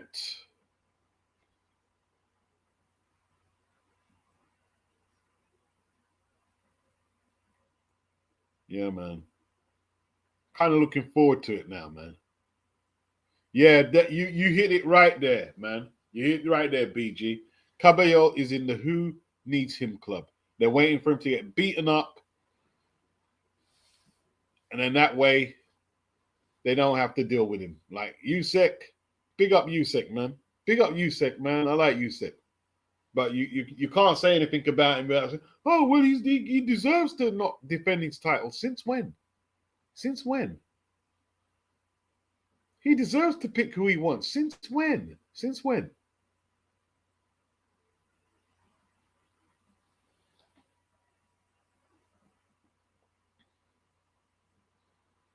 Toro, what's up?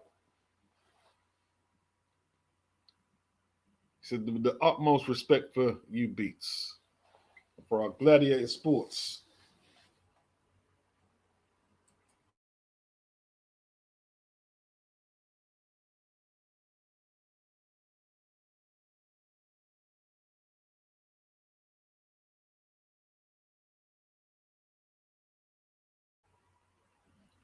Toro says he's never seen a fighter attack the ribs like Kabayel. He turns the ribs to sand.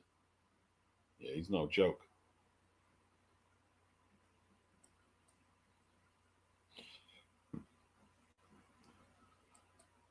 Martina, where y'all going, man? Y'all try to sell pum pum over here? I mean, what going?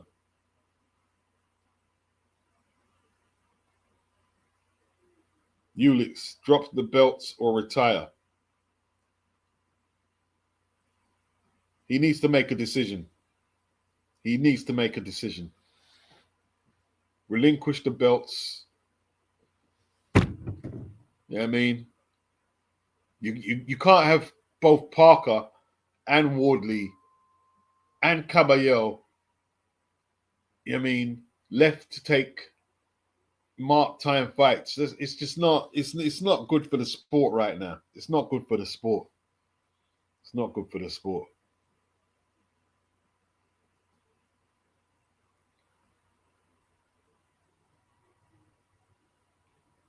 Veritas, if I was Caballero, I would only fight lesser opposition until elevated. After that, he can get the fights he wants with good pay. Sometimes when you fight the lesser opposition and you take your eye off the ball, it's not a matter of he's going to get beaten, but you know that's when you make mistakes, shock, knockdown, get your eye cut, or you know what I mean, bad day, and you're just not up for the fight, and the guy is hanging around longer than what he's supposed to.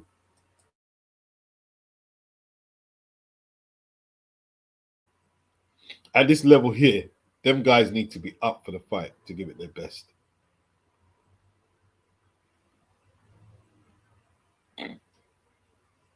Kabayel gets dropped though, says Toro. I think Wardley would ice him in another rough scrap. Dubois beats Wardley though. He'd love to see a heavyweight tournament close out this era. Yeah, it would definitely need a tournament. A tournament would be great. Frank could make a tournament with all them heavyweights he's got there.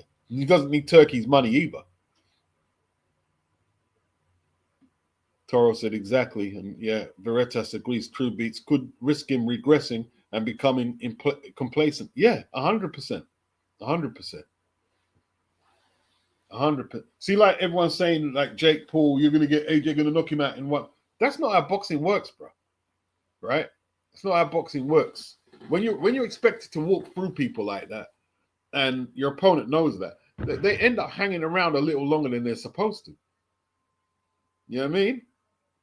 Them early knockouts come about in fights where there's a little jeopardy, and you're not no one's expecting a first round knockout, a second round knockout, and the next thing you know, that's exactly what you get. You know what I mean?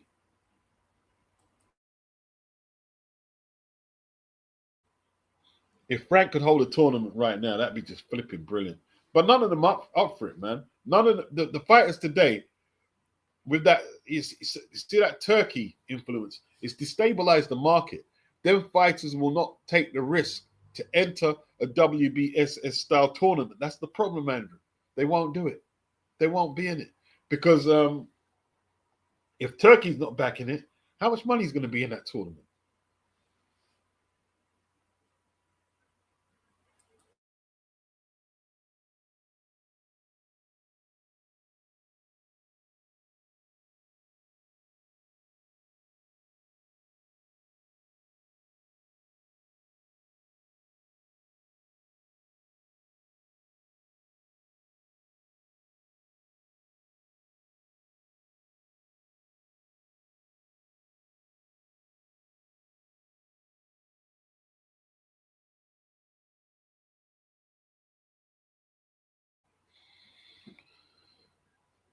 Yeah, like Jimmy's saying, like people are afraid to criticize Usyk for his antics. All this he's an all-time great and can do as he pleases is BS.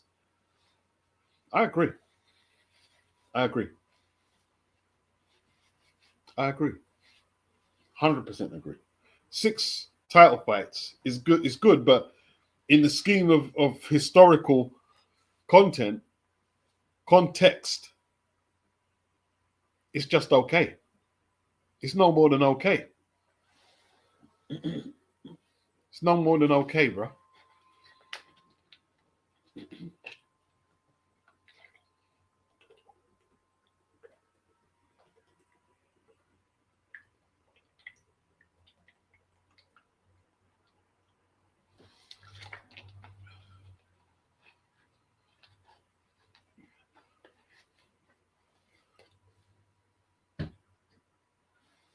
BG London, Fury will want 200 million to enter a tournament. Probably want more. Probably want more.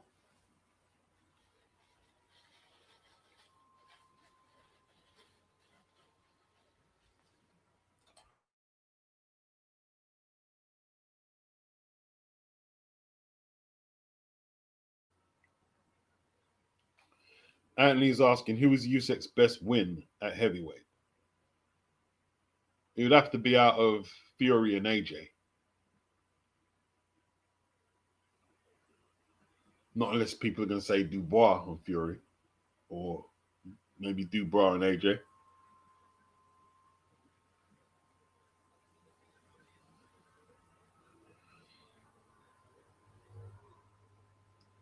Anthony says the tournament is wishful thinking. I don't think that most promoters want them. See, that's what I mean. Like, see, earlier we were talking about Don King and all the fighters he ripped off. And yeah, listen, he done some fighters dirty. He did. But when you look at the tournaments, like the one that Tyson won, the unification tournament in the 80s, and the one Hopkins won. Wasn't that Don King? The one that Hopkins won? I'm sure that was Don King.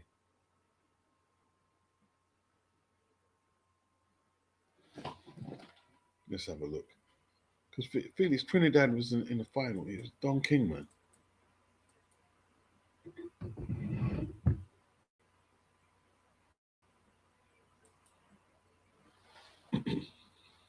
Yeah, you're saying he took Fury's O for undisputed, but he took AJ's unified belts.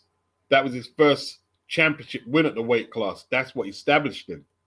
Depends which one you're going to hold in greater esteem.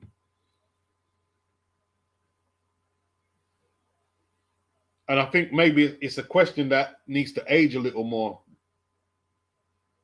See how AJ and Fury's careers play out. They're still not out the game. They've still got more to add or take away from their legacies. Let's see. B-Hop.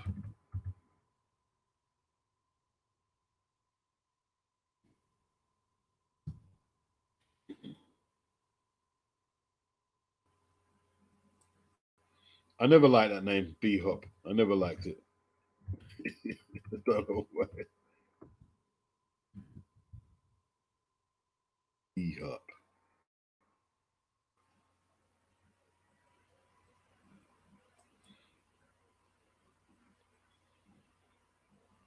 All right. Hey, at least they're not hanging about with this card. They're bringing the fighters out now. They're not making us wait forever. Right.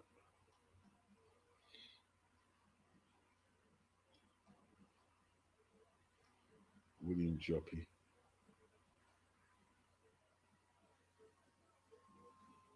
Felix. Yeah, Don King tournament, man. Don King tournament.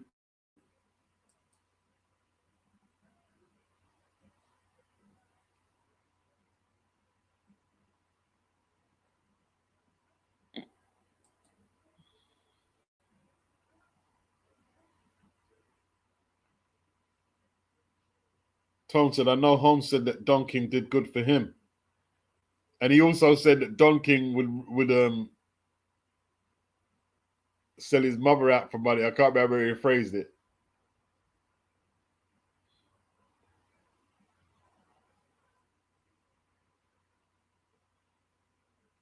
Andrew Six Heads Lewis, bro. Who did Six Heads Lewis fight in that tournament? At 160? You sure? You could be right. He didn't fight Hopkins though. He might. Who did he fight?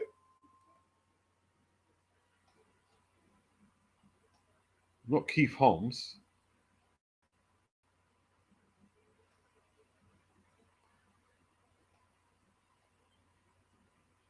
I don't think Six Heads Lewis is a welterweight, bro.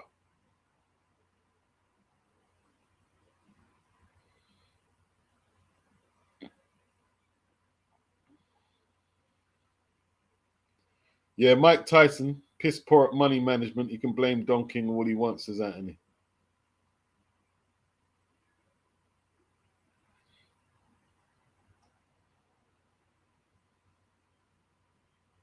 Six Heads is a 147 pounder. Remember when Margarito broke him up? What was the fight where he had to retire? He needed to go toilet. That was mad.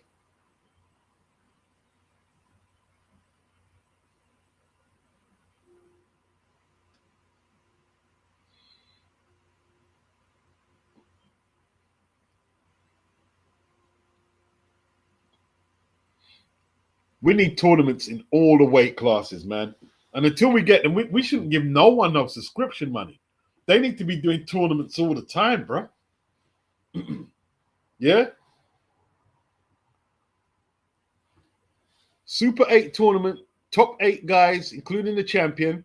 And then the next 8 behind, you go in the tournament. And then the next 8 behind that, You go in the tournament, yeah, and then you advance on, and whoever, like the positions from who loses the semis, quarters, the finals, you get demoted.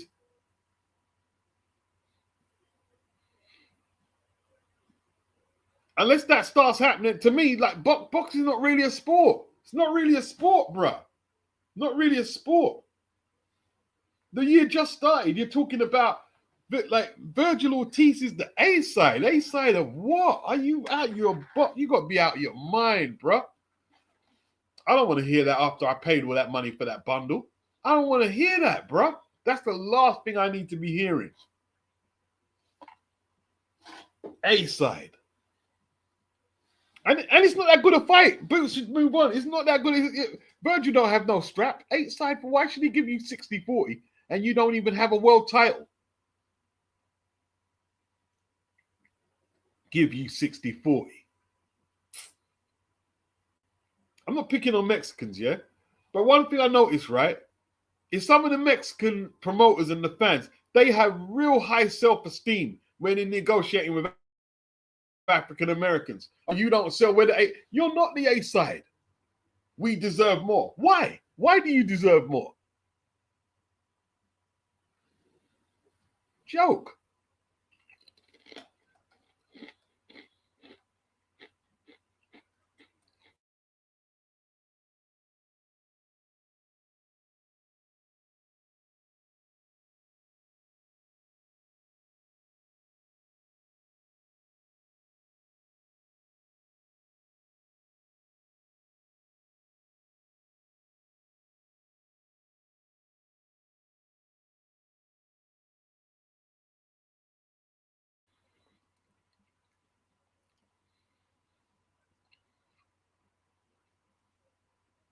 I don't understand how he's the A side. If I understood how he's the A side, I'd say yeah.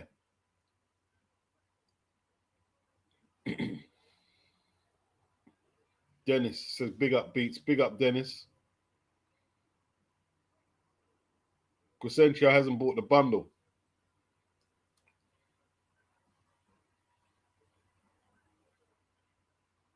Anthony says, Mexican boxing fans think their fighters are the center of the universe. Yeah, they really do. They've got real high self-esteem. They really talk themselves up. They're their A side, they're this. And you're thinking, like, what are you talking about, bro? What are you talking about? Make the fight and shut up. 50-50 split.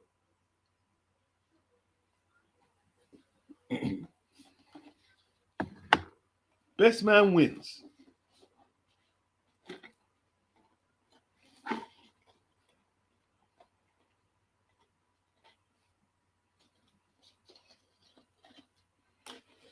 See, Toro brings up a good point there, you know. Brings up, and I'm going to add to it. Toro says, remember Usyk taking Fury up on his disrespectful 70-30 offer just because he had faith in himself. These other fighters don't have faith in themselves. You got a good point. And let me add to that. You see why Usyk is doing what he's doing right now?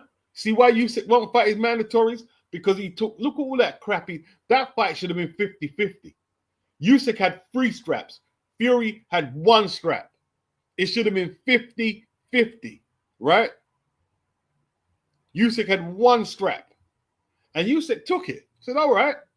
And he beat Fury. And then he beat him again.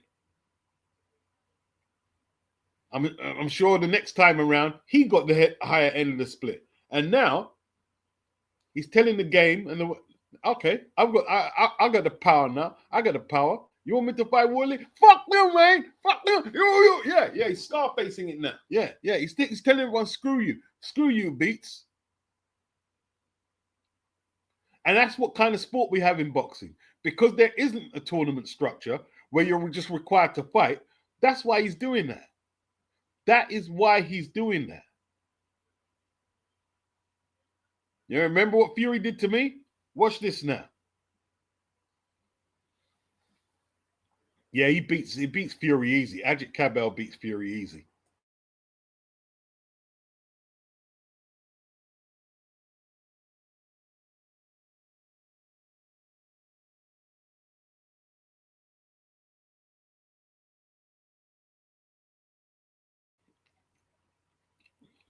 And as for AJ, he beats AJ as well. But if AJ lands, he could knock him out. AJ has more of a puncher. I think Agit would be most vulnerable against big punches, and AJ can punch.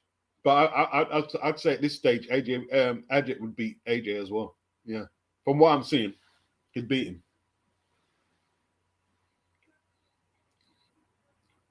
And he says you'll be talking about the lack of a tournament structure for the next 15 years. And you know something? You're probably right. Yeah.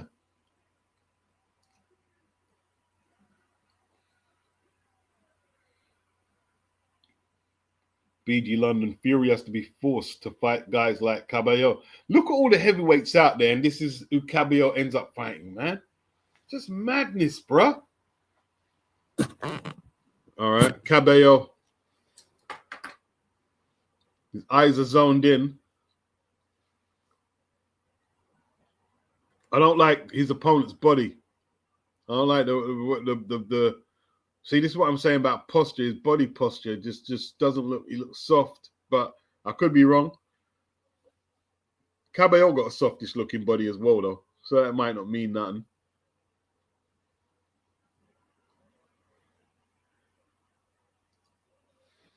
Here we go.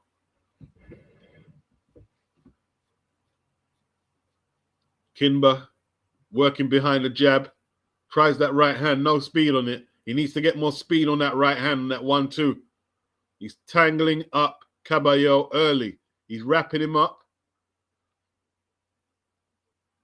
Kabayel jabbing at the chest, trying to find his mark. This Knyba has got long ass arms, bruh. There's some long arms. They're levers. Let's see how well he can use them. Left hook from Kabayel was a decent shot. Knyba tried that right uppercut. Right hand over the top. Kabayel marked up around that left eye. He should target that early.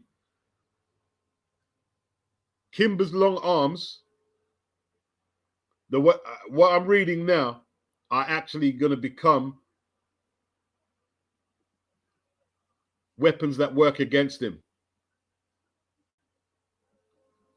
Yeah? He landed a long punch there, but he's slow. You see them tall fighters with long arms, but they're slow. They always get caught. You time them, they get caught over the top. But does Kabayel have that type of headshot power? He's a body puncher, really. That's where he's more effective. Oh, right uppercut by Knyba is a good shot. Kabayel marking up round the face already. Right hand over the top by Knyba. He's actually winning this round. Knyba's winning this round. It's actually a good round from Knyba. Right hand from Knyba, not much on it. Just another scoring shot. Is Kabayel cut around the right eye? He's bleeding. He's bleeding. Right hand from Knyba. Is it a cut? He's not looking too clever. He's getting out box. He's going to that body now. Okay. Good finish to the round from Kabayel. Went to the body and came up high to the head. But Knyba still came back with that jab and that right over the top.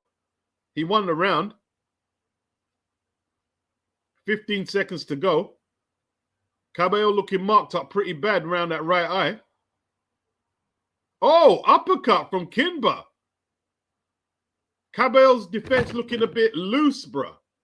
Looking a bit loose. This is not a good start. This is not what we was expecting.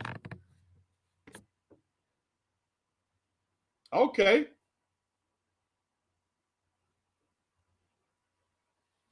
Yep. Eating jabs and uppercuts.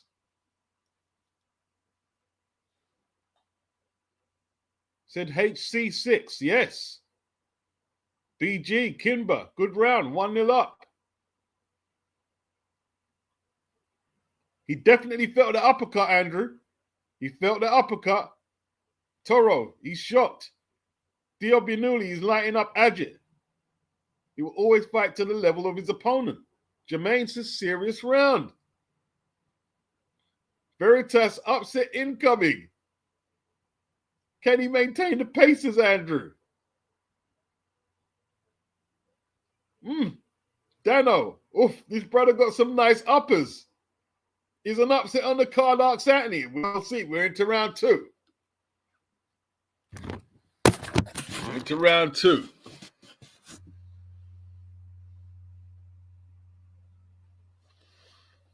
What's Kimber's stamina like? It's all right starting well. You got to finish well. Kabayel marked up. He can't stop that right hand. He can't stop that right hand. He's just not getting it up in time. He's struggling with that reach. That reach is giving him issues. He's just not getting in range to throw them body shots. He's just not getting there. Okay, he lands a left to the body. He's having to throw them from so far out, he's not getting the same impact on them body shots that we're used to seeing. Knyba keeping a nice distance behind that jab. He's actually boxing very well. Very well. Kabayel not getting his head down low enough. He's not coming in with that crouch. He's not bending from the knees. He's coming in upright. Tries that big sloppy overhand right. And it looks amateurish. Knyba tying him up. Knyba tying him up easy here. That will suit him. He'd rather tie him up than get hit with them body shots. Knyba, good start. Right hand partially blocked by Kabayel, but he gets caught with the left. He's getting outboxed too easy. 1-2 from Knyba. That left eye not looking clever. That right uppercut's ready to uncork. He's just looking for the soft spot, Knyba. Kabayel looking slow. He's too upright. He's not getting underneath the shots. His speed looks down. He lands a good left hook there, but he catches one back in return. Then the jab flicks out in his face. Knyba, actually good movement for a man that size. And then he uses the shoulder roll to avoid some shots. Now, what's the stamina like? Kabayel getting a little closer to him now. I don't have Kabayel winning this round.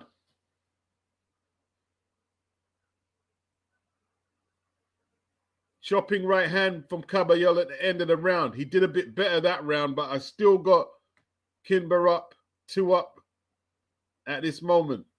But Kabayel could be warming into it. I've got a feeling his gas tank don't hold out Knyba.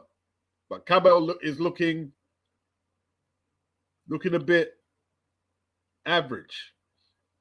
Looking a bit average, but it's only 2 rounds. These are 12-round fights. It's no point looking good in the first 2. And you can't maintain. You've got to maintain it.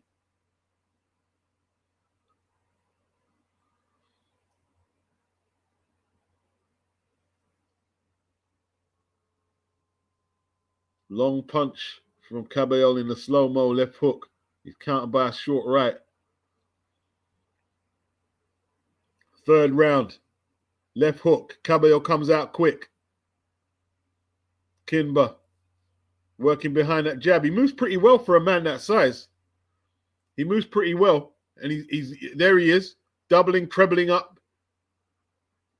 Actually for about 6-8 jabs on the trot. And most of them are landing.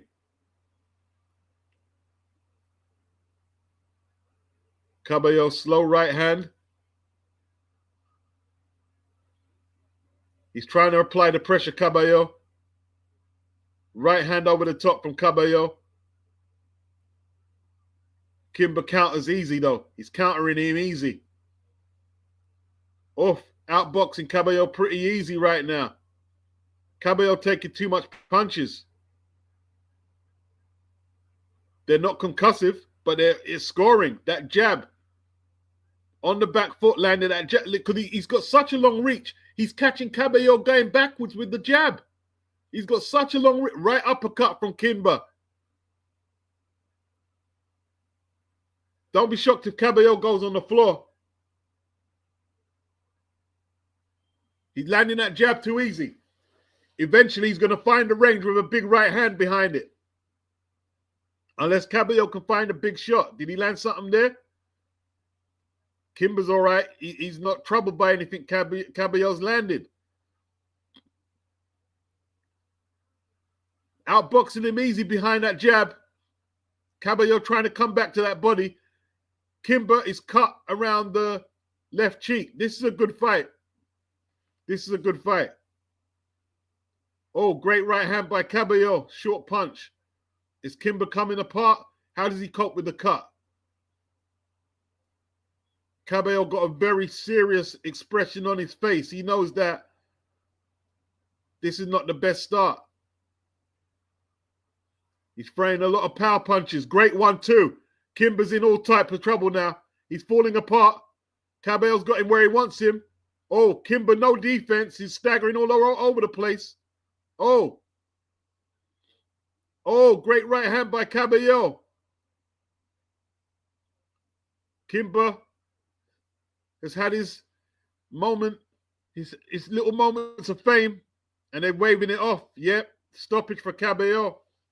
I've got no arguments with the stoppage. You can say premature, but he wasn't defending himself adequately. He folded. Deck chair. He deck chaired it. Yeah. He deck chaired. He folded. He folded in. He folded in. That was a good performance by Kabayel. That was a good performance. That was a good performance. That was very good. Yep. As you said, the super chat said, let me read your super chat. HC, he says, one thing about Kabayel, he's got that dog. Yeah. Yep. And that's what it's about. It's about dog. Like, these are 12-round fights. It's no point having 2 good rounds. You've got to build on that from the 3rd, 4th, 5th, and he couldn't do it. He fell apart. As soon as Kabayel started getting through with shots, he folded. He deck chaired. He deck chaired in. He deck chaired. That was a good performance. You know why it's a good performance? It's easy to fight when you're looking good. When you're looking good and you've got no resistance, it's easy to look good. When you're fighting like someone with the reach that this guy has, this guy's got the longest jab. That's what they said. The longest jab in boxing. One of the longest jabs. And if you've got a reach like that, there's always a good chance you're going to start the fight well. There's always a good chance. Always a good chance. 86-inch reach. That's longer than Tyson Fury's reach. 86-inch reach. And he gave Agit not hard, but he gave him some issues in the first 2. That left hook to the body hurt him, you know. That left hook, you don't really pick that up while you're watching the fight in real time. See that left hook to the body? He didn't like that at all. Oh, look at that big right hand from Agit. And now he's got him in trouble. He's not letting him off. Not letting him off. He doesn't want it. You see that? That's surrender. That's the language of surrender. That body language is saying surrender. Oh, great right hand. Yeah. Could have perhaps let it go on a little longer. Could have perhaps let it go on a little longer. What's the consistent? The other guy, who Milas was fighting, was allowed to take an absolute hammering. Yeah, that's exactly, Jimmy. One ref waiting for one man to dead. and the next jumps in at the first sign. Yeah, no consistency. Social joints had to work out the distance fight could have gone on. Yeah, I agree. Yeah, that left hook to the body, Anthony, it brings up the intestines, like you say. When you get, yeah. Yeah, it was an early stoppage. I'll go with you guys. It's an early stoppage. Yeah, I agree, Jermaine. I agree. I agree. Yeah, SK, I agree. Let him drop once at least. Yeah, I agree. Especially after the first 2 rounds he put up. He probably deserved the chance to get through the storm. It was a little early. It was a little premature. It was a little premature,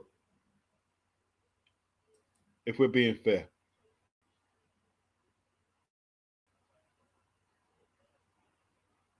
It was a little premature.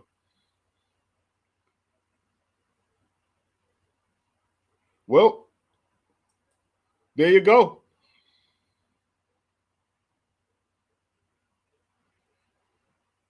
Tone, are they going to freeze Kabayel out?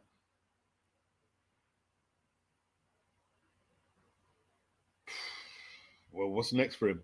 He see after that fight there, them early fights, and then you're out for another 6 months. That's the problem with boxing. But you know, what I mean, Dano, when you're the away fighter, we know premature stoppages can happen. Jermaine would like to see Kimber again.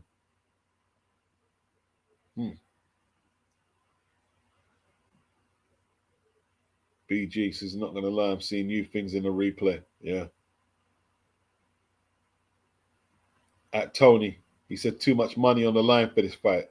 Yeah, you get that feeling they didn't want to gamble him. You know what I mean? So they bailed him out.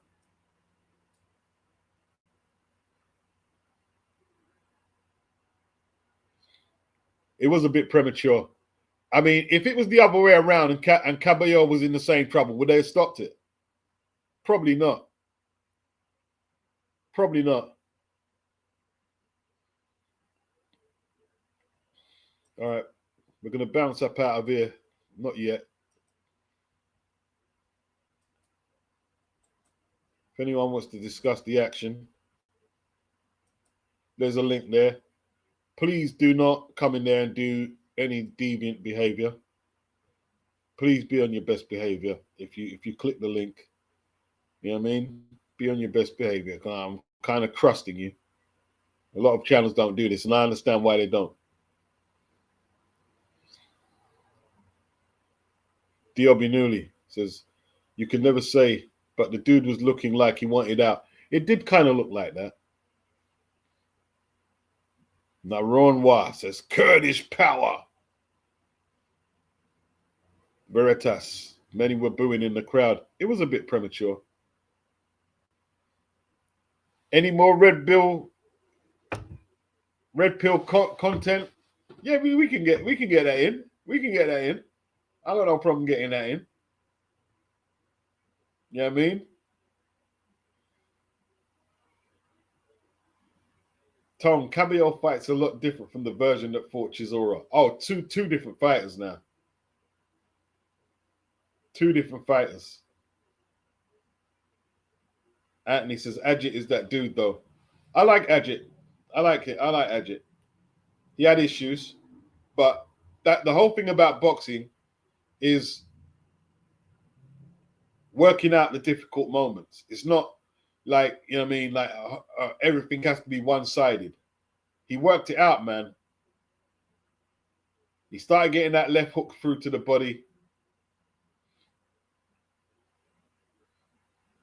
And when it came to the inside, this guy, he folded. He just folded.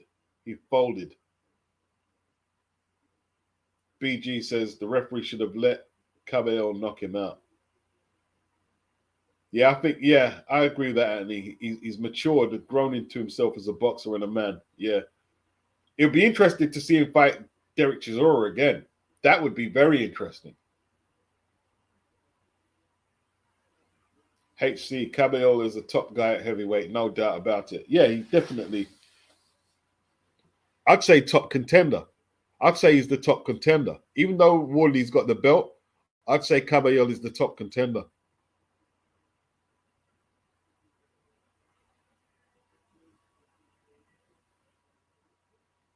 That's a great fight. Kabayel and Wardley is an even match. I think that fight would be at Ipswich Football Club. That's a big fight. I'd love to see that. Love to see that.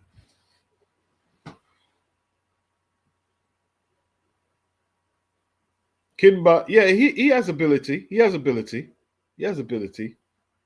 And maybe like that fight could be the making of him because he's never fought someone that good. And when you haven't fought at that level, you get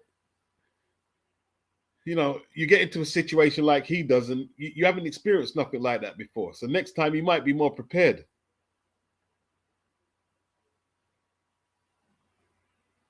Kabayel versus Daniel Dubois next is my one. That's my match. Kabayel Dubois is a good one. SK, atmosphere, incredible. Said something about German stadiums being elite. Way stadiums designed in Germany so elite. Yeah. Okay. Looks like a good show. Like Kabayel, good main event. Hey, listen, I like the way the guy boxed early behind that jab, man. And landing them uppercuts is a good start. A good start.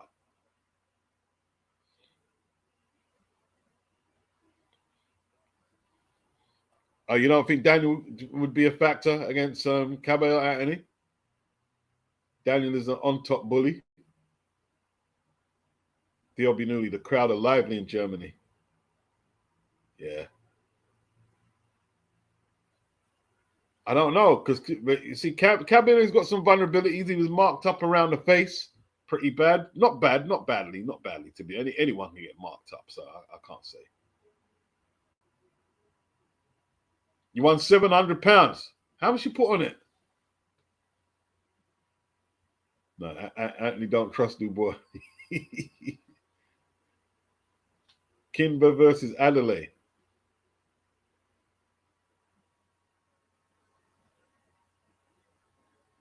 I think it would be a good fight, man. I think Daniel would be dangerous early, bro. Daniel will be dangerous early. What Daniel needs to do is what Kabayel does to his opponent. Whack him to the body. See how he likes being attacked to the body. Turn his weapon on him.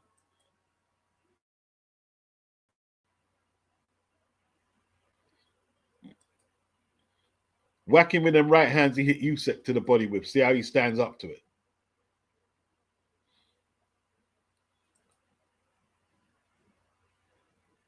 Mr. Laza, appreciate the super chat. He says, thank you, Uncle Beats. You're the best to ever do it. Thank you. Thank you. Much appreciated.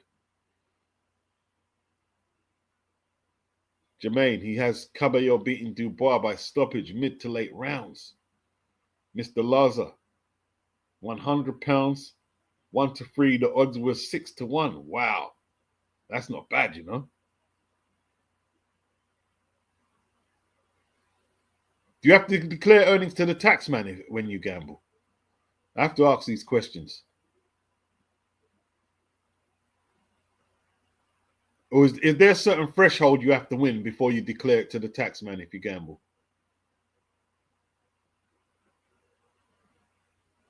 Tony, I think they will keep matching Kabayel and hope he loses. Before he gets a shot, they will stick him in with Hrgovic. Hrgovic won't fight Kabayel. It's the totally wrong style for him. Totally horrible style for him. You see what Daniel done to Kabayel? To Hrgovic? Doesn't want it. Hrgovic can't handle the pressure like that. I think Hooney fought. Did Hooney fight on Jai's card against Chin Cara? Or did he? He was scheduled to fight on that card.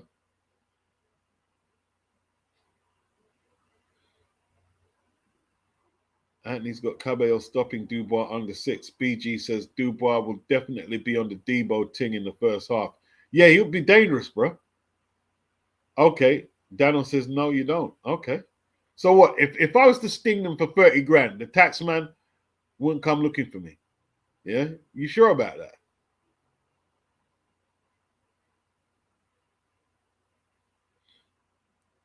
Tone. Who else works the body like Kabayel at heavy? He might just be the best body puncher in boxing right now. He's a very good body puncher. Okay, Dano says tax free. That's why we love it. Yeah, it's all good. All right.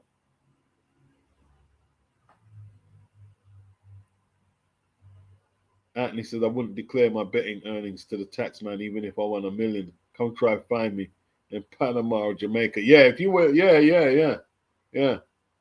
You get out in it. If you win $1 million, you get out before he gets his grubby paws on it, bro. You know what I mean?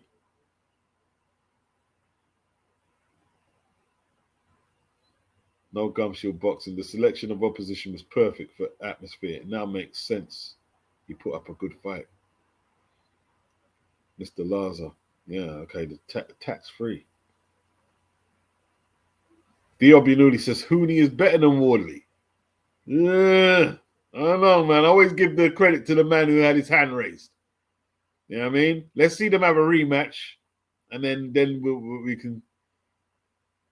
we can debate it.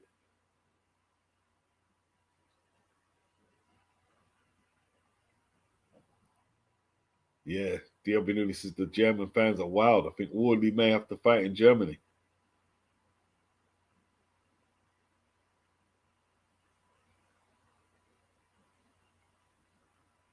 Okay, 100 million beats. It's your dough, yeah? Gambling wins are tax free. Okay.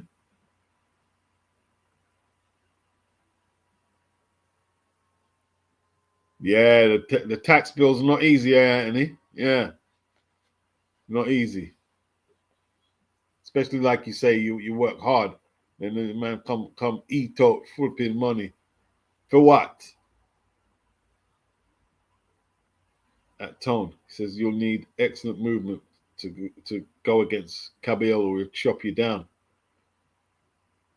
See what was good, like Knyba with them long arms, he was managed to land in that jab while he was moving backwards, but there was no force on them jabs. He wasn't stepping into it.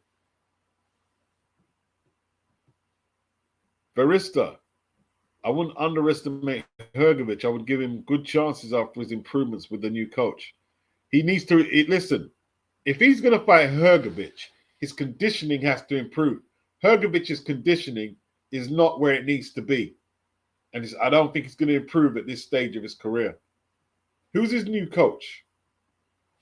His conditioning. The reason he lost the Dubois fight was conditioning.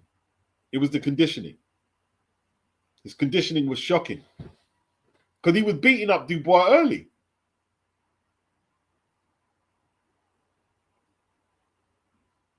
He was beating up Dubois early. You need to get in good shape. Abel Sanchez, Triple G's old coach.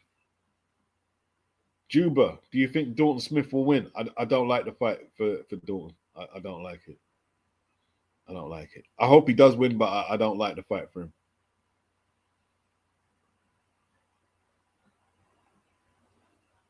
But you never know. He's younger. He's fresher. Anthony says Hergovich's conditioning will never improve, and he's very arrogant about his ability. He's not a big puncher either. Yeah. He was so arrogant before the Dubois fight. Do you remember how arrogant he was? He was so arrogant. Very arrogant.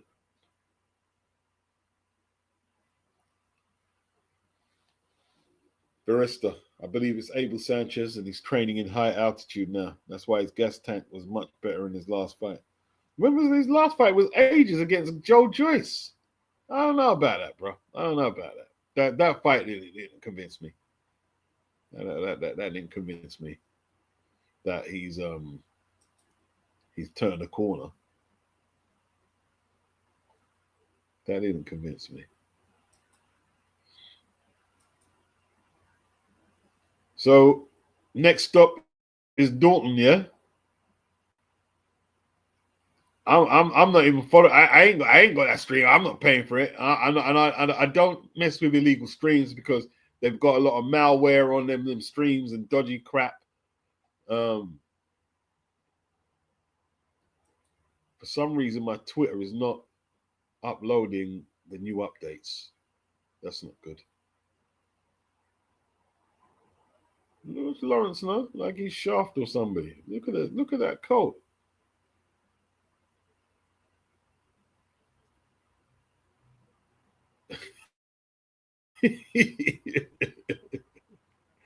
Oh dear.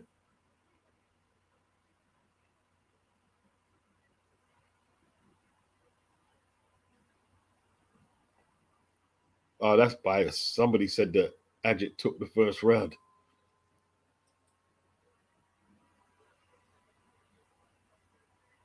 Where's the updates? So is that with Golden Boy?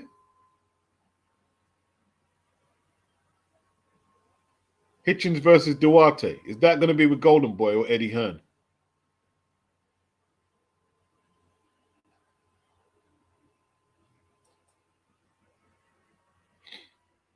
Or is that going to be a dual thing?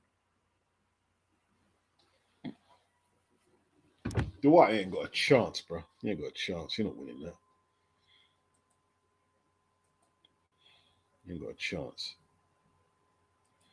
Easy work for Hitchens.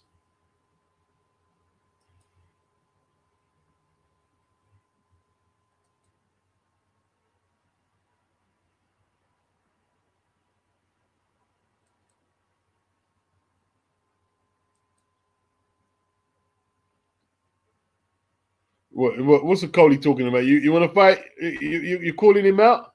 You're calling out Kabayel? HC, what's good? How you doing? How you doing, Beats? Not bad at all. Not bad at all. Yeah, it was a good fight. Enjoyed that. Yeah, he gave Kabayel a couple of things to think about first too, innit? With that jab and that uppercut. Yeah, decent. Yeah, decent. Nice little jab, decent hand speed. He was using his reach well, but like you were saying, Kabayel kind of had to figure it out a bit, and it looked like once the momentum shifted, my guy just started to unravel quite quickly. Kabayel was good with that pressure, but no, it was good. It was good. It's good to see what someone's like under difficult circumstances. It wasn't amazing. Like there was some good. He folded a little too easy, even though there was some good body shots. He folded a little too easy. I don't think Dubois would fold as easy as that. Agreed. No. I think in terms of offense, Dubois is obviously going to pose a lot bigger problems than this guy, because this guy couldn't really punch, which I think also played its part, because he was landing good shots, but from a power perspective, nothing looked like it really troubled Kabayel that much. With Dubois landing them shots, it's going to be a different story. And then I wouldn't. Yeah, you're right. He's not going to unravel that quickly. It's more sustained pressure, and when Dubois is not able to land his own shots is normally when he starts to unfold. And yeah, he's going to put up a lot tougher fight than this guy did, I reckon. All right, so let's be realistic, yeah. Let's not put Usyk in the equation, because Usyk looks like he wants to wow the next or whatever. Who realistically would you like to see Kabayel in with next? Good question. I think the Wardley fight would, that's very good. I think Wardley and Dubois are two very, very good options. I don't know how realistic either are, but I think they'd probably be my top two off the top of my head, I think. Lawrence Coley, interest. Coley looks like he's calling him out. They're saying, I don't know. You interested in that? I think that's a more realistic fight, I think, because I think Wardley, they're not going to. I don't think they'll make that fight. Dubois, they could, but I don't think they'll make that fight really either. They might. I think that's more likely than Wardley, because he doesn't have a belt. But I think Okoli is more likely because neither of them are big attractions, and neither of them are having an easy time attracting big names. So they're in the same stable. You might as well put them against each other. I don't know where Okoli's ranking is with the WBC, but honestly, I think that's probably the more realistic prospect. I think if you ask me who I'd my top pick, it'd actually be Tyson Fury. I'd love to see Kabayel and Tyson Fury, but that's a pipe dream. That's never going to happen. Yeah, but Tyson's saying that he's going to have a tune-up in it, and like you can't really get a read on. He might retire tomorrow. You know what I mean? Well, I want a 50-minute fight. You know what I mean? Johnny down the road who sells me chips and shit. So it's hard with Fury. You know what I'm saying? That's why I wouldn't even put him in a discussion right now. No, of course not. That's just me dreaming. In terms of what's realistic, I think that's why I said realistically. That's why I mean I wasn't trying. I mean because Fury, I don't know. I don't know what's the deal with that guy. Yeah, no, it's silly for me to mention Fury. Yeah, but Okoli. He's a nutcase. He's a total nutcase. He's a total nutcase. Yeah, Fury's. Yeah, he's a pain in the neck. You know, I mean, I saw a thumbnail for a Duke McKenzie interview. I don't know if you actually watched it, but I think Duke McKenzie just said something to the tune of just he's pretty fed up with Fury, and that's kind of where I am really. You know, I'm fed up with him because he's a very talented fighter, definitely one of the best heavyweights of this era. But the fact that he just cherry picks and he's not willing to fight any contenders, he thinks he could just unretire to just avoid top contenders, and then when he comes out of these stupid retirements, just expect to get the big fights for the big money. It's annoying. You know, I've got no time for the guy at the moment, if I'm being honest.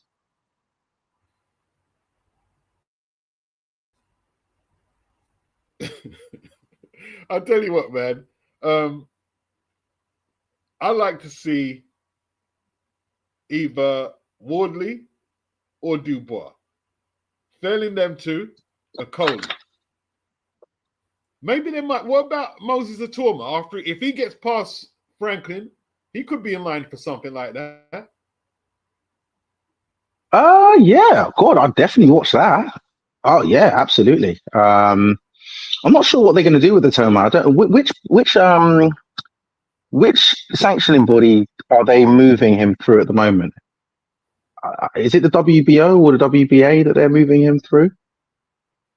Well, they said they avoided the Frank Sanchez fight because they didn't want to mess up the momentum they built with what was the sanctioning body? The WBO. So it's they might, you have to say they're looking. But then again, he's the man. He's the number one with the WBA. I've got the rankings up and the WBO. So it could be WBA is Wardley, right? I think they're going to go for Gassiev. They're going to look to try and fight Gassiev for that regular belt. I think that's what they're going to go for. Yeah. So I don't think the Atoma fight happens. I think they'll go for Gassiev, which honestly, if I was managing him, that's what I would do, because I think you might get a decent fight out of Gassiev, but you'd highly favor Moses to beat him. Obviously, you got to watch out for that power. But I don't think the Moses fight happens with Kabayel, although I definitely watch that. But I think I actually don't know. I think what's most likely is Okoli or somebody of that nature for Kabayel. I don't think any of the big guys are going to get matched with him. But if he was to fight Wardley, WBC. Okoli's ranked number one with the WBC. Sorry to cut you in. There you go. That could be a consideration. Yeah, and it eliminates. Sorry. No. Is that what you're saying? No, I say, well, it eliminates two guys who are, undefeated at heavyweight at the moment, who are top contenders. So I think they probably will put those two together because nobody else really wants to fight them. It'd be a decent fight. I'd favour Kabayel, but I mean, how would you see that fight going if they were matched together? Yeah, man. So was you impressed all round with Kabayel? Or do you think he left a few question marks there that some other contenders might feel they can capitalize on? A bit of both, if I'm honest. I think Kabayel, he got the job done, and when you think about it, he got the job done in 3, which is pretty decisive. But if you're a potential opponent of his, you're definitely going to look at that fight and try and see if there are areas you can exploit. he's not infallible, definitely. So overall, good performance, but yeah, it might make him easier to get matches, showing a little bit of vulnerability there. How about you? That's true. There's Tony Yoka. He's talking to Tony Yoka. It looks like Robert Coley is talking to Tony Yoka. I won't make that fight. I'll leave that fight alone. For our friend. You know what I mean? I don't know. Yeah, Yoka is someone I don't really kind of understand what's happened with him since he's turned pro. I don't know if it's the ban and anything related to that's kind of thrown him off. But anytime he's come across anyone decent, he just seems to not be able to produce the goods. Yeah, man. So you haven't paid for that Dalton Smith Matthias fight, have you? I wouldn't have. I haven't. No. I think I might try and catch that tomorrow. Man? You're not supporting it. I'm disappointed, HC, man. You're not supporting the Brit. Right? You're not paying up your 41 quid. 41 pound pay-per-view. Cost of living crisis, mate. It's mate. Cost of living crisis, mate. It's pinching the pennies at the moment. How about you? Right. Have you? You're damn right. Damn right. Yeah, mate. It's all these different subscriptions, mate. And I'll tell you what, right? This is how bad it is, yeah?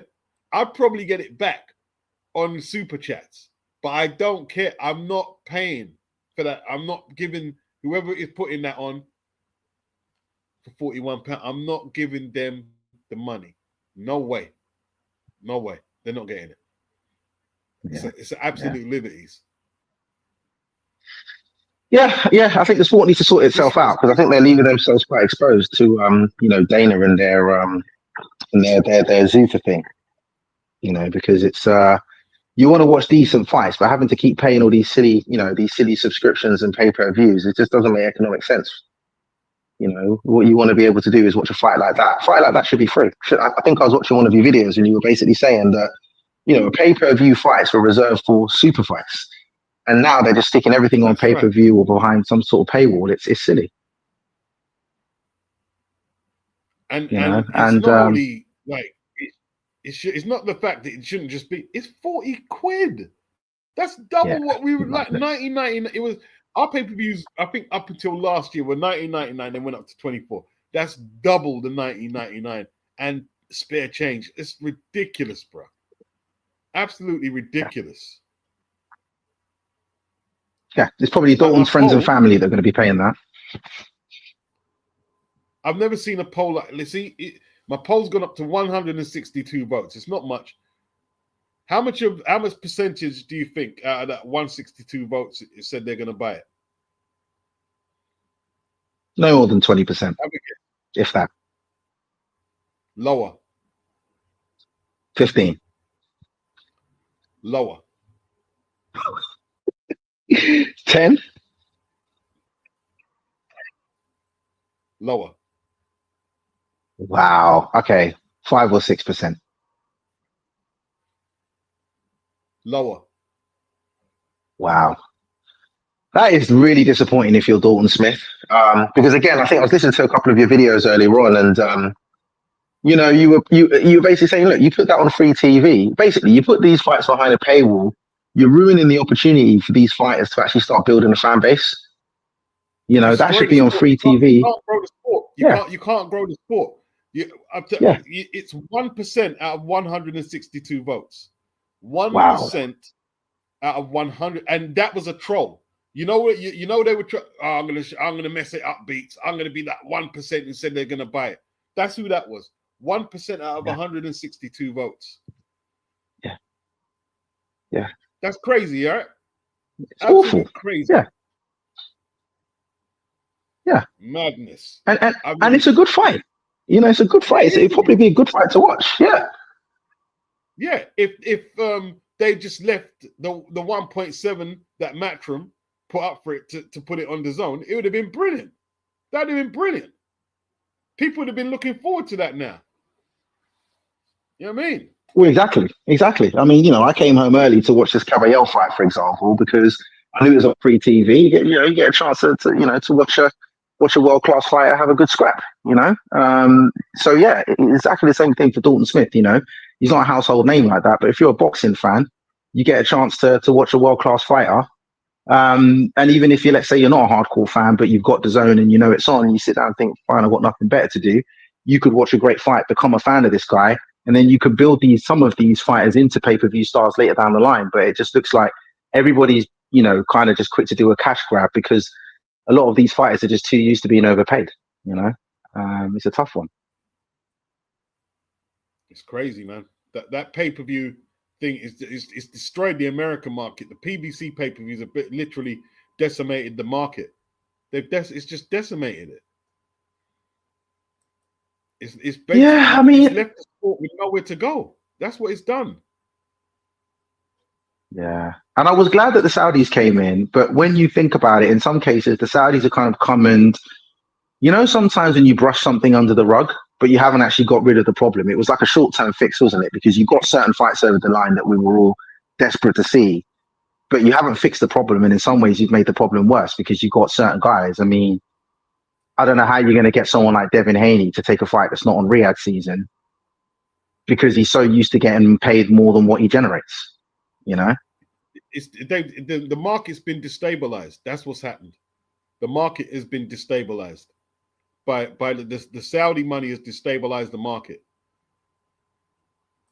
Yeah. Because basically, if they're not funding the card, Eddie and Frank Warren are struggling, aren't they?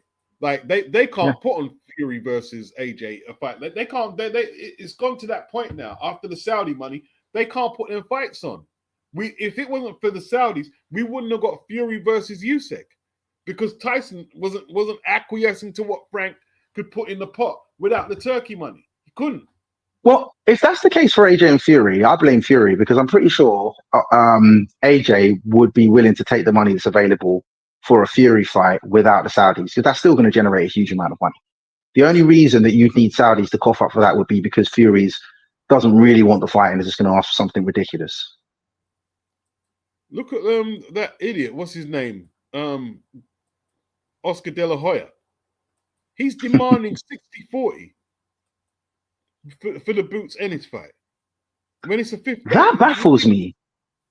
That baffles me because Virgil's not even a champion. I don't think he's ever been a champion before. He's not a champion. And He's never been a champion.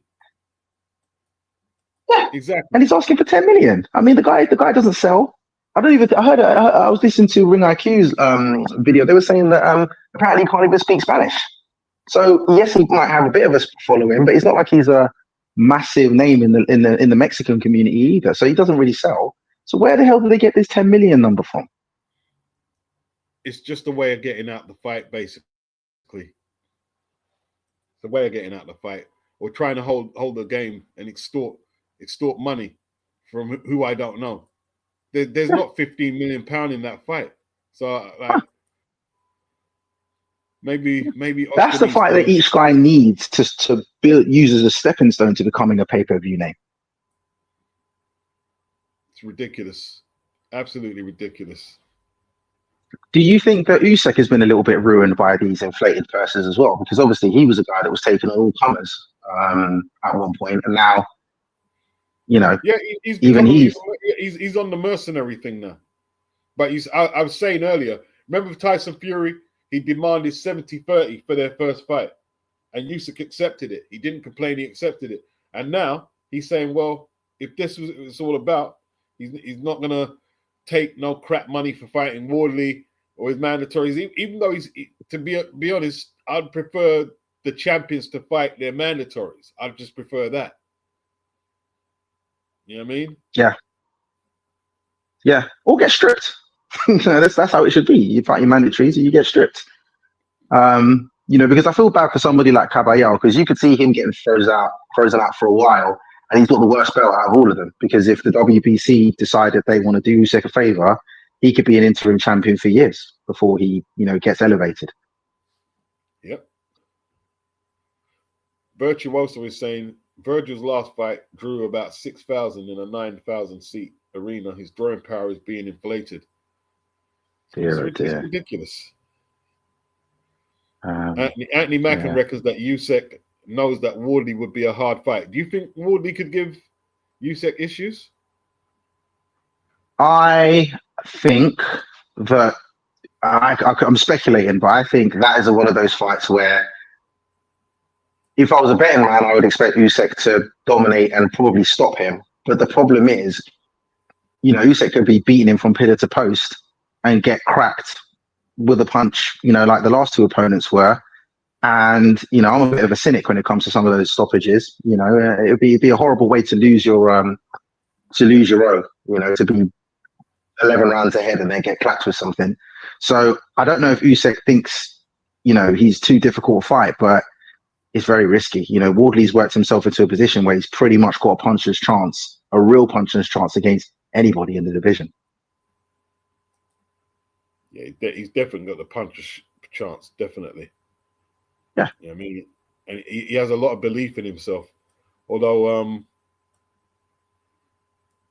he'd be expected. Usyk would be expected to clean Wardley up. I would suggest, but you never know. You never know. Like the problem is with Wardley is he's one of those guys. Looking at the last two fights, he's one of those guys that you almost have so much success outboxing him and beating him up at certain points that you just start getting greedy. Both guys got actually a little bit greedy because it was going so well, and then he catches them, and I think that's because you could spend a good amount of time being careful and then thinking, shit, this is actually just really easy. And then you get cracked with something. Yep. Heavyweight boxing, it just takes one. It just takes the one, you know what I mean? Yeah, although I don't think that style's going to age well for Wardley, though. Eventually, he's going to come unstuck pretty badly because he's taking so much damage. All right. Okay, listen, HC, man, it's been good to catch up. Indeed. Thing all day. I'm going to call it a day.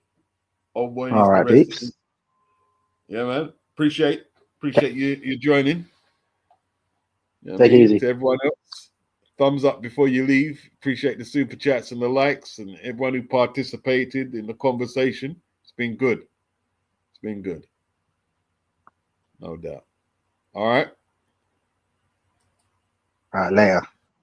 Later on, man. Peace out, everybody.